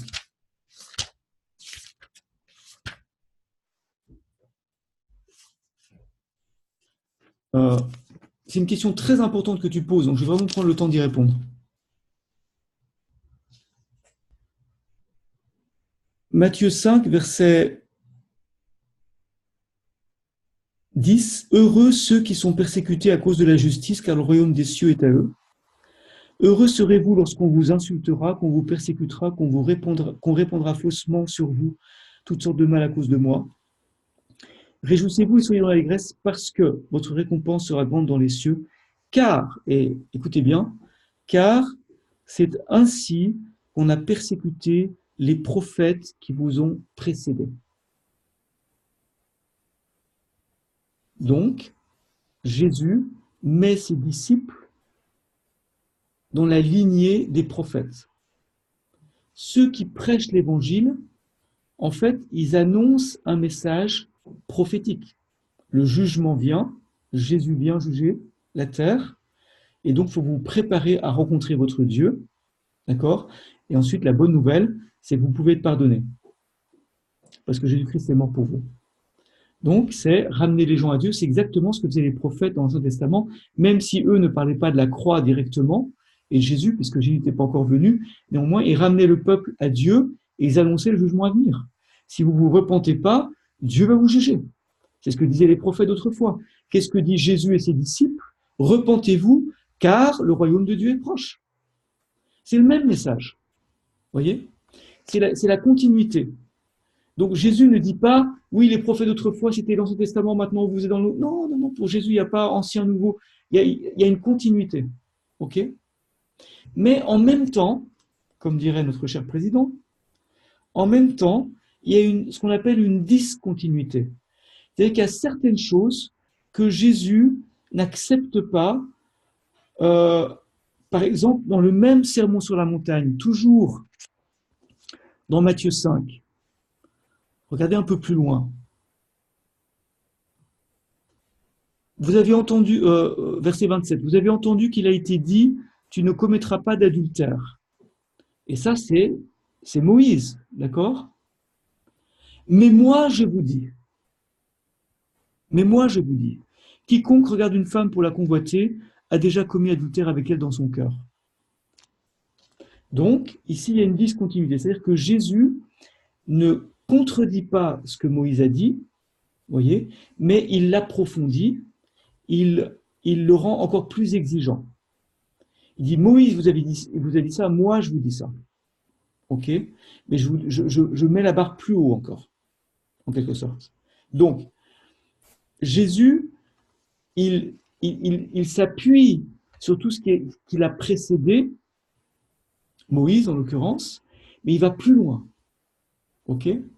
La loi a été donnée par Moïse, la grâce et la vérité sont venues par Jésus-Christ. Ok? Donc Moïse c'est la loi, Jésus c'est la grâce et la vérité. Donc il y a à la fois continuité, discontinuité. Maintenant, quand on est en Jésus-Christ, eh bien, on est libéré de la loi, ok, mais, comment dire, on est libéré de la loi, non pas dans le sens qu'on va faire les choses contraires à la loi de Dieu, ok, on est libéré de la loi dans le sens qu'on ne dépend pas de la loi, on dépend de Jésus directement. Et comme Jésus est sans péché, on ne risque pas de transgresser la loi en suivant Jésus. C'est dans ce sens-là. D'accord ? Maintenant, je résume les choses. Donc, si tu veux, Jésus n'a pas rejeté. D'ailleurs, Jésus dit même dans Matthieu 5, verset 17, ne pensez pas que je sois venu abolir la loi. Donc, il n'a pas rejeté la loi. Vous voyez ? Ou les prophètes. Je suis venu non pour abolir, mais pour accomplir. Tu vois ? Matthieu 5, 17. Donc, Jésus n'a pas rejeté tout cet héritage. Il a construit sur cet héritage, si tu veux. Tu vois ? Il a été plus loin. Il est celui qui a accompli la loi. Il est le seul qui a vraiment accompli la loi à 100%, et celui par lequel nous aussi, on accomplit la loi par notre marche par l'Esprit, Romains 8, versets 1 à 4. Hein ? Donc, est-ce que ça répond à ta question ? Ah oui, alors juste une chose que je voulais rajouter, c'est que en même temps, si Jésus ne rejette pas la loi de Moïse et qu'il ne l'abolit pas, mais qu'il l'accomplit, en même temps, il y a une chose que Jésus rejette, c'est les commandements d'hommes qui avaient été ajoutés à la parole de Dieu par la tradition rabbinique après Esdras, avec le Talmud, la Mishnah et toutes ces choses-là, où là, il y avait des commandements d'hommes qui avaient été mis par-dessus la parole de Dieu, au point qu'on n'arrivait plus à trouver la parole de Dieu dessous, tu vois. Alors ça, par contre, il l'a rejeté. Par exemple, dans le temple à Jérusalem, on disait tu n'es pas obligé d'aider tes parents, honorer son père et sa mère, ça veut dire financièrement les aider. Hein. C'est ce que ça veut dire en fait, en réalité, le commandement de honorer son père et sa mère. Les aider quand ils sont âgés pour qu'ils puissent qu'ils puissent vivre, qu'ils ne soient pas abandonnés. Voyez. Donc, on ne met pas en pratique ce commandement quand on met nos parents à la maison à l'EHPAD, comme on dit en France, et qui sont maltraités. Ça, c'est pas globalement la société française transgresse le commandement de Dieu d'honorer ses parents. Ça, c'est sûr. Mais Jésus dit, dans le temple, on disait, si l'argent que tu voulais donner à tes parents pour les aider, il est pour un sacrifice, dans ce cas-là, il ne faut pas aider tes parents. Et Jésus dit, comment ça ? Vous transgressez la loi de Dieu avec des commandements d'hommes. Voyez ? Donc, il rejette une tradition qui était des commandements d'hommes, qui n'était pas vraiment le sens de la parole de Dieu. Ça, oui, il le rejette. C'est ça qu'il rejette. Et en rejetant ça, si vous voulez, il y a des chrétiens aujourd'hui qui veulent être juifs, mais ils écoutent les rabbins, etc., il y a des choses très intéressantes, mais ce qu'ils ne se rendent pas compte, c'est qu'ils absorbent en même temps beaucoup de commandements d'hommes et qui s'éloignent de la parole de Dieu en faisant ça. Voyez ? Donc, aujourd'hui, on ne doit pas redevenir juif, ce n'est pas le but de l'opération. On doit devenir disciple de Jésus. Mais ce Jésus-là était juif et lui-même, avait toute cette tradition positive derrière lui, mais il avait rejeté les traditions négatives. Est-ce que ça répond à ta question ? Oui, là, je suis satisfait. Merci beaucoup. C'est clair. Ok, sois béni. Merci, Voilà. Mais c'est une question très importante que tu as posée, donc ça valait la peine de prendre du temps pour y répondre. Si vous voulez, la grande difficulté aujourd'hui qu'on a, c'est ce qu'on appelle contextualiser. C'est-à-dire que quand les gens rencontrent Jésus et qu'ils rencontrent des disciples de Jésus, si on est tous habillés avec la grande barbe, comme au temps de Jésus avec les sandales, alors que tu habites par exemple en Suède où il y a de la neige 6 mois par année, et que tu marches en sandales pieds nus dans la neige parce que tu dis moi je suis un disciple de Jésus, ça n'a pas de sens. Vous voyez ? Quand je parle de contextualiser, faut vivre au milieu de notre peuple et on ne va pas commencer à parler en hébreu et en grec. Pour que les gens, c'est comme si tu prêches ton message en grec ou en hébreu parce que tu dis moi je vais être biblique. Ça n'a pas de sens. Les gens ne vont pas te comprendre. Donc à un moment donné, il faut avoir un tout petit peu les pieds sur la terre. Il faut contextualiser, vous voyez. Mais en contextualisant, on ne veut pas perdre l'essentiel du message et l'essentiel de Jésus-Christ, vous voyez. Donc, on a le devoir d'être comme Jésus, mais au XXIe siècle, en France, où au Sénégal ou en Suisse ou en Suède. Vous voyez, donc c'est ça le défi qu'on a. Mais on peut relever ce défi parce qu'on est conduit par le Saint-Esprit. Vous voyez, donc il y a des gens qui vont se battre pour le voile des femmes, etc. Battez-vous pas pour le voile. Battez-vous pour le respect. Et battez-vous pour la liberté dans l'adoration. Vous voyez la différence? Et aussi pour que les gens qui sont en contact avec nous soient convaincus, sans parole, simplement parce qu'ils nous voient vivre. Hein? Ensuite, on passe maintenant à autre chose qui est très important. Mais on fait une petite pause, juste 1 minute, et j'arrive.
Alors, alléluia. Est-ce qu'il y a une autre question?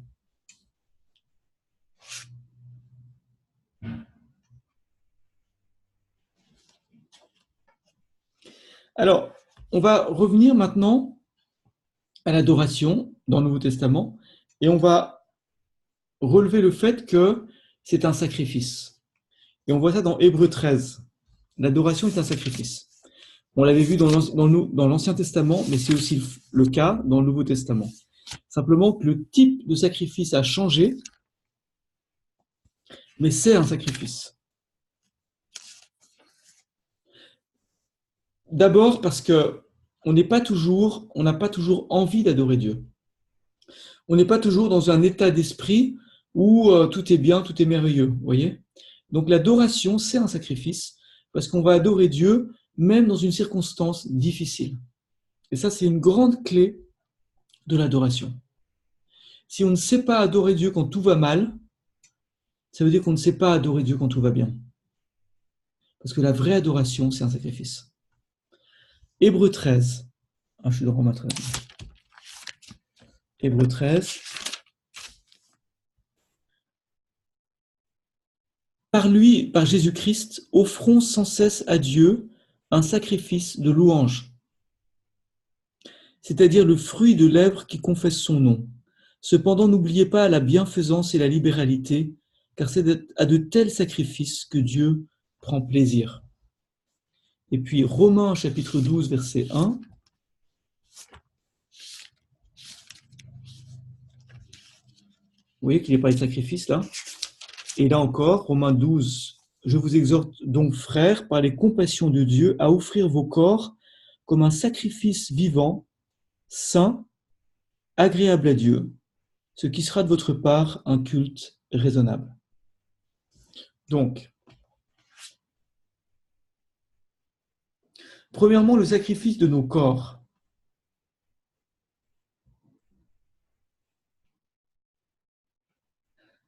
Dans Romains chapitre 12, on arrive après 11 chapitres où Paul a décrit tout ce qui concerne l'évangile.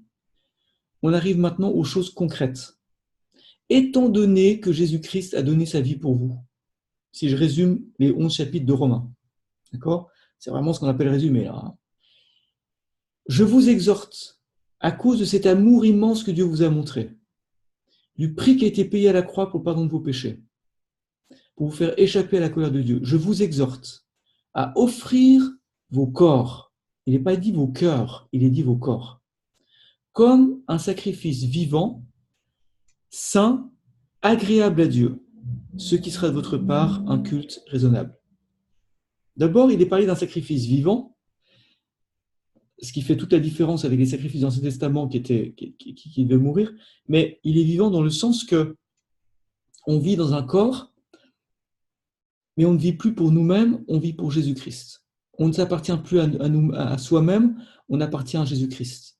Donc notre corps est mis au service de Dieu aussi complètement que si nous étions esclaves de Dieu. Vous voyez ?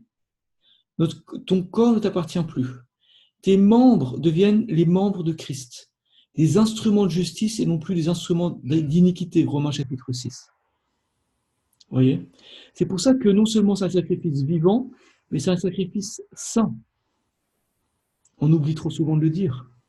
Regardez avec moi dans Hébreux 10, verset 19, je crois.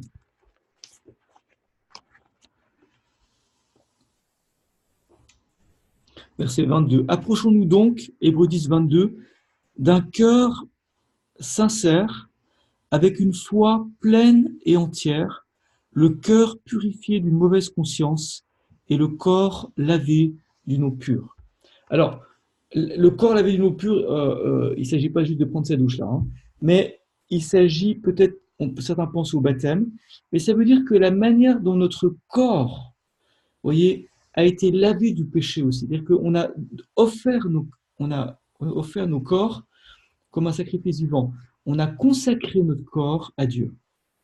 Vous voyez, notre corps a été lavé d'une eau pure. Il n'est plus livré à l'iniquité. Il est livré à la justice. Nos mains qui faisaient des choses mauvaises, qui frappaient ou qui volaient ou autres encore, sont devenues des mains qui bénissent, des mains qui travaillent, des mains qui servent Dieu. Voyez, nos yeux qui regardaient la pornographie ou des choses qu'on doit pas, qui convoitaient une femme dans son cœur, comme qu'on a lu dans ce que Jésus a dit dans Matthieu 5. Nos yeux maintenant, ils se fixent sur les choses qui sont honorables et pures, etc. Tous les membres de ton corps, ta langue, Jacques chapitre 2, tes pieds ne courent plus vers le mal, mais ils ont le zèle de l'évangile à tes pieds, etc., etc. Donc, si vous voulez, notre corps est le temple du Saint-Esprit. Il ne nous appartient plus à nous-mêmes. Tout ça, c'est une adoration. Une adoration. Très important de réaliser qu'on a un corps, parce que ce qu'on appelle un peu la pensée grecque, soit elle met le corps, elle divinise le corps, soit elle le méprise. Mais dans la pensée hébraïque, le corps est important. Vous voyez ? On n'est pas juste sauvé dans notre cœur ou dans notre âme, mais on est aussi, notre corps est un instrument que Dieu veut utiliser pour sa gloire. Bien sûr qu'il sera enterré un jour où il disparaîtra à l'enlèvement et on aura un nouveau corps, un corps glorieux. Mais la corruption ne peut pas hériter l'incorruptibilité, 1 Corinthiens 15. Ça veut dire que si notre corps reste un jouet du péché, on ne pourra pas hériter ce corps de résurrection glorieux. Vous voyez ? Donc, il faut garder, il faut se garder au niveau de notre corps par rapport au péché. Donc, un sacrifice saint. J'insiste un tout petit peu là-dessus. Moi, dit Paul, dans 1 Corinthiens 9, 26, je cours, mais non pas à l'aventure. Je donne des coups de poing, mais non pas pour battre de l'air. Au contraire, je traite durement mon corps et je le tiens assujetti, de peur, après avoir prêché aux autres, d'être moi-même disqualifié, sous-entendu dans la course de l'évangile. Il parle de son corps. Vous voyez ? Parce qu'il sait que lui, en tant que prédicateur, il enseigne les autres, il donne des leçons à tout le monde, mais ça donne à lui-même la leçon. Quand il dit « je traite durement mon corps », c'est pas de l'ascétisme, il ne se flagelle pas comme les moines de certains ordres monastiques. Mais ça veut dire qu'il y a des jeûnes, des fois, ça veut dire qu'il y a des veilles de prière, ça veut dire qu'il évite les excès de table ou de vin qui vont ouvrir la porte au péché. Vous voyez ce que je veux dire ? Il veille sur son corps, parce qu'en veillant sur son corps, il veille à sa sainteté. Okay ? Bien sûr qu'il y a aussi le domaine des pensées, etc. Tout ça, ça rentre en ligne de compte. Mais le corps aussi. Hein. Un sacrifice saint un sacrifice agréable à Dieu. Qu'est-ce qui est agréable à Dieu? Donc, je vous disais que c'est lié tout ça avec l'adoration, parce qu'il y a des gestes d'adoration. Vous voyez, on lève les mains, on se met à genoux, on peut se prosterner devant Dieu, okay, on peut danser devant Dieu. Et donc, il y a quelque chose qui est agréable à Dieu, c'est quand on l'aime de toute notre force. Vous voyez, tu aimeras ton Dieu de tout ton cœur, de toute ta force. Hein? Très important. Donc, notre corps est le temple du Saint-Esprit. Et il y a ce sacrifice. Deuxièmement, dans Hébreux 13, verset 16, on a lu qu'il y a un autre sacrifice auquel Dieu prend plaisir, c'est la bienfaisance et la libéralité. Donc, on va voir un chapitre qui parle de donner nos biens matériels. Et l'offrande fait partie de l'adoration. Vous voyez, l'offrande, je parle matériel, ça fait partie aussi de la manière d'adorer Dieu. On le voit à toutes sortes de points de vue, mais il y a un texte que j'aime beaucoup dans l'Ancien Testament sur les offrandes sur lequel je vais juste mentionner dans Nombre, chapitre 7 ou 6 ou 7, par là. 6 ou 7. Il y a un chapitre entier, je crois que c'est 7, Nombre 7, un chapitre entier qui décrit l'offrande des 12 princes, des 12 tribus d'Israël, pour la dédicace de l'autel des holocaustes, le jour où la gloire de Dieu tombe sur le tabernacle, l'autel est dédicacé et pendant 12 jours, chacun après l'autre, chaque jour apporte des bassins en or, en argent, un char, des bœufs, enfin, c'est de l'offrande à la nature, mais qui valent, c'est des princes, vous voyez. Donc c'est à la hauteur de leur importance en tant que princes qu'ils font une offrande qui a été préparée, cette offrande, vous voyez. C'est pas une offrande comme ça spontanée, c'est quelque chose qui a été préparé. Et avec des agneaux, enfin bon, pour les sacrifices. Et puis, à la fin de toute cette longue description répétitive, on se dit, mais pourquoi est-ce que ils auraient peut-être pu dire, bon, bah, l'autre a fait pareil, l'autre a fait pareil, puis non, non, il y a tous les comptes, tout est compté, c'est très précis. Et à la fin, il est dit que Moïse entrait dans le lieu très saint et que Dieu lui parlait en direct. Vous voyez comment il y a une relation entre ces offrandes et le fait que Dieu parle à son peuple. Il y a quelque chose qui est agréable à Dieu, qui correspond à sa grandeur. À qui est-ce qu'on offre comme ça des offrandes? On offre des offrandes à un grand roi. Vous savez, c'est comme moi j'avais vu le film Les 10 Commandements, le vieux film là où, mais on voit le roi d'Égypte, enfin le pharaon, avec des gens de différents peuples qui viennent apporter leurs offrandes, leurs trésors, leurs cadeaux, etc. Pourquoi? C'est un grand roi. Et Dieu est un grand roi. Et il mérite aussi, dans l'adoration qu'on lui apporte, des offrandes dignes de la grandeur de notre Dieu. Amen. Donc, c'est un des aspects, mais il y a d'autres aspects évidemment qu'il faut enseigner. Donc, on va reprendre tout ça. Et je voulais juste vous montrer vraiment l'accent mis sur l'adoration.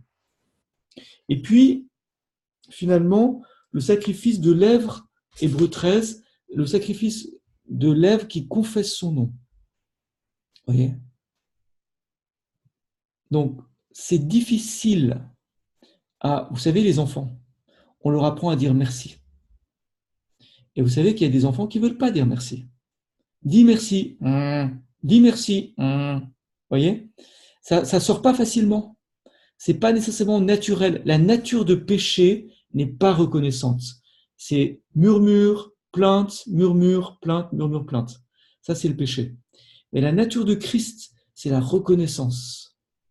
C'est la louange. Donc, c'est comment dire, le sacrifice de lèvres qui confesse son nom, et c'est quelque chose de difficile, parce que parfois on est dans l'épreuve, et parfois on a des sujets de murmure, etc. Mais on décide de remercier Dieu et de le reconnaître. Vous voyez, comme il est dit, reconnais Dieu dans toutes tes voies et il aplanira tes sentiers. Vous voyez, et comment dire, on doit apprendre à reconnaître Dieu en toutes choses et le remercier et être comme ça vraiment reconnaissant.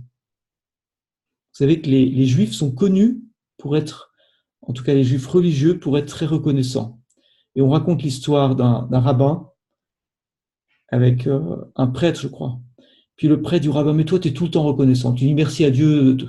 Il pourrait t'arriver n'importe quel culte, tu es tout le temps en train de dire merci au Seigneur. C'est pas possible. Et puis, le rabbin, il dit oui, moi, je remercie Dieu en toutes circonstances. Enfin. Et alors,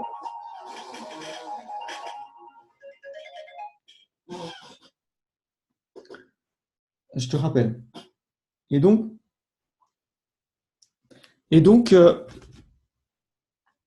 le rabbin, tout à coup, il y a un pigeon qui passe par là et il y a la crotte de pigeon qui tombe la fiente de pigeon qui tombe sur son front et sur ses lunettes là. Et puis là, il y a le prêtre qui dit alors là, tu vas louer Dieu. Alors le rabbin dit Seigneur, je te loue de ce que tu n'as pas fait des ailes aux vaches, mais seulement aux pigeons. Vous voyez, donc c'est une blague, mais c'est pour dire que il était tout le temps reconnaissant. Mais c'est une culture. C'est une culture. Vous voyez. Et vous savez, les musulmans, ils disent Bismillah. Ça veut dire louange à Dieu. Avant, ils disent ça. Mais en fait, c'est une origine juive. C'est une prière syriaque. Et donc, de l'église syriaque, si vous voulez, qui a été reprise dans le Coran. Donc, c'est une imitation. Vous savez, le Coran, c'est une mauvaise imitation des bonnes choses de Dieu. Donc là, il y a une imitation.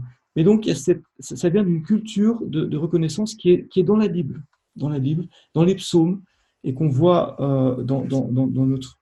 Et le sacrifice de la confession, parce qu'il y a des moments où on n'a pas envie de louer le Seigneur, et donc on le loue quand même. Alléluia.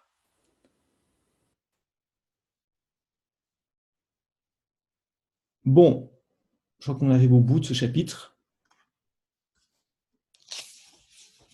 Et puis ensuite, on va développer chapitre 6 et 7. Chapitre 6, on va développer offrir notre corps. Chapitre 7, on va développer donner. Et chapitre 8, je crois que ce sera Judith qui développera louer, le sacrifice de lèvres qui confesse son nom. Donc vous voyez que ces trois sacrifices dont il est parlé dans le Nouveau Testament, enfin, ces trois types de sacrifices sont, donc il y a notre corps, la louange et les biens matériels. C'est comment dire, ça nous rappelle, ça nous rappelle que nous sommes des sacrificateurs ou des prêtres pour Dieu. Vous savez, dans l'Apocalypse, chapitre 1, il est dit quoi? L'Apocalypse, entre parenthèses, c'est un livre d'adoration. Hein. C'est un livre d'adoration, l'Apocalypse. Il y a beaucoup de louanges d'adoration dans l'Apocalypse. Et certains pensent même que l'Apocalypse était utilisé pour l'adoration dans la première Église. C'est comme un... Mais bon, ce serait à développer ça aussi.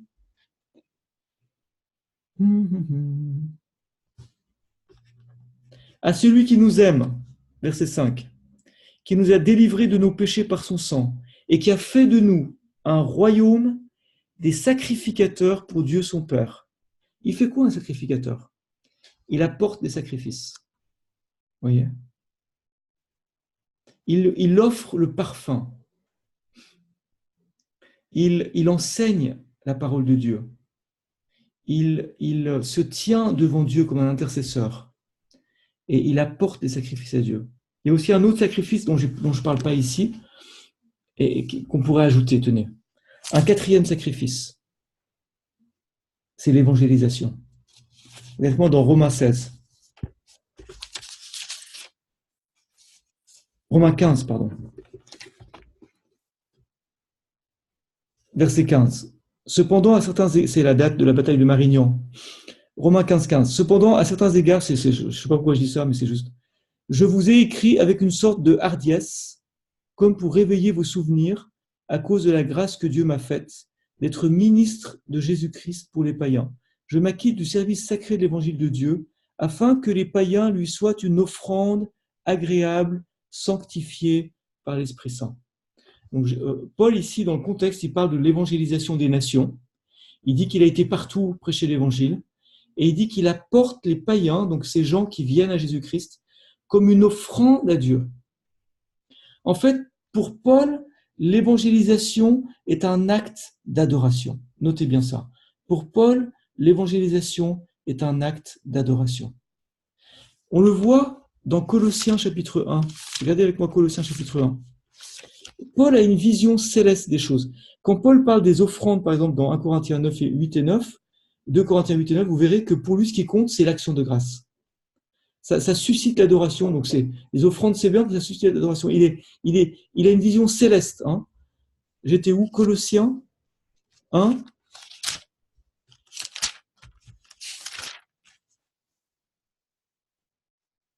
C'est lui que nous annonçons, verset 28, en parlant de Jésus. C'est lui que nous annonçons, en avertissant tout homme, en instruisant tout homme en toute sagesse, afin de rendre tout homme parfait en Christ. C'est à cela que je travaille en combattant avec sa force qui agit puissamment en moi. Et ce n'est pas ce texte auquel je pensais vraiment, mais il est bien aussi. Et un autre texte où il dit qu'il veut présenter tout homme devant Dieu. Vous voyez, il veut nous présenter devant Dieu. Il y a il y a plusieurs passages, exagérons rien, mais il y a plusieurs passages où Paul parle de faire des disciples pour pouvoir les présenter à Dieu. Vous voyez, et dans Romains 15, 15 et 16, il est dit qu'on est comme une offrande présentée à Dieu par le ministère de celui qui fait l'évangélisation. Donc, si vous voulez, l'évangélisation, c'est un acte d'adoration. Vous pouvez rajouter ça. Vous voyez, dans la liste des sacrifices du Nouveau Testament. Tout ça parce qu'on est des adorateurs. Et donc, en fait, en tant qu'adorateur, tout ce que vous faites, c'est de l'adoration. Le service avec votre corps, la louange avec vos lèvres, les offrandes de vos biens, l'évangélisation, parce qu'on présente à Dieu ceux qui jusque-là étaient ses ennemis et qui blasphémaient, qui deviennent eux-mêmes des adorateurs. Et donc, tout ça, ça contribue à glorifier Dieu. Ça contribue à l'adoration de Dieu. Ok ? Et comme on a été créé pour l'adorer, au moment où on l'adore, on rentre pleinement dans ce pourquoi nous avons été créés, et ça nous satisfait profondément. Vous voyez ? La vraie satisfaction qu'on recherche, on la trouve dans l'adoration, parce qu'on a été créé pour adorer Dieu. On a été fait pour ça. Ok ? Et c'est comme ça que notre vie s'épanouit et qu'on est vraiment et profondément heureux. Amen. Qui est-ce qui aimerait prier?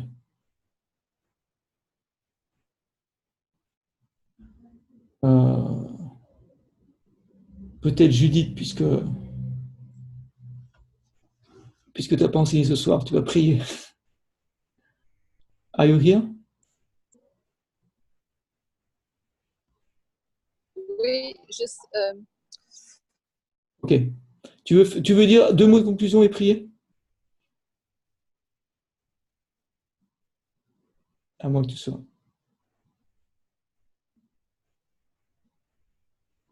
c'est un peu compliqué.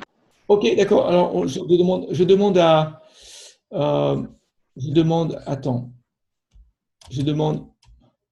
voyons, TLM, je te vois là. Tu veux prier pour nous?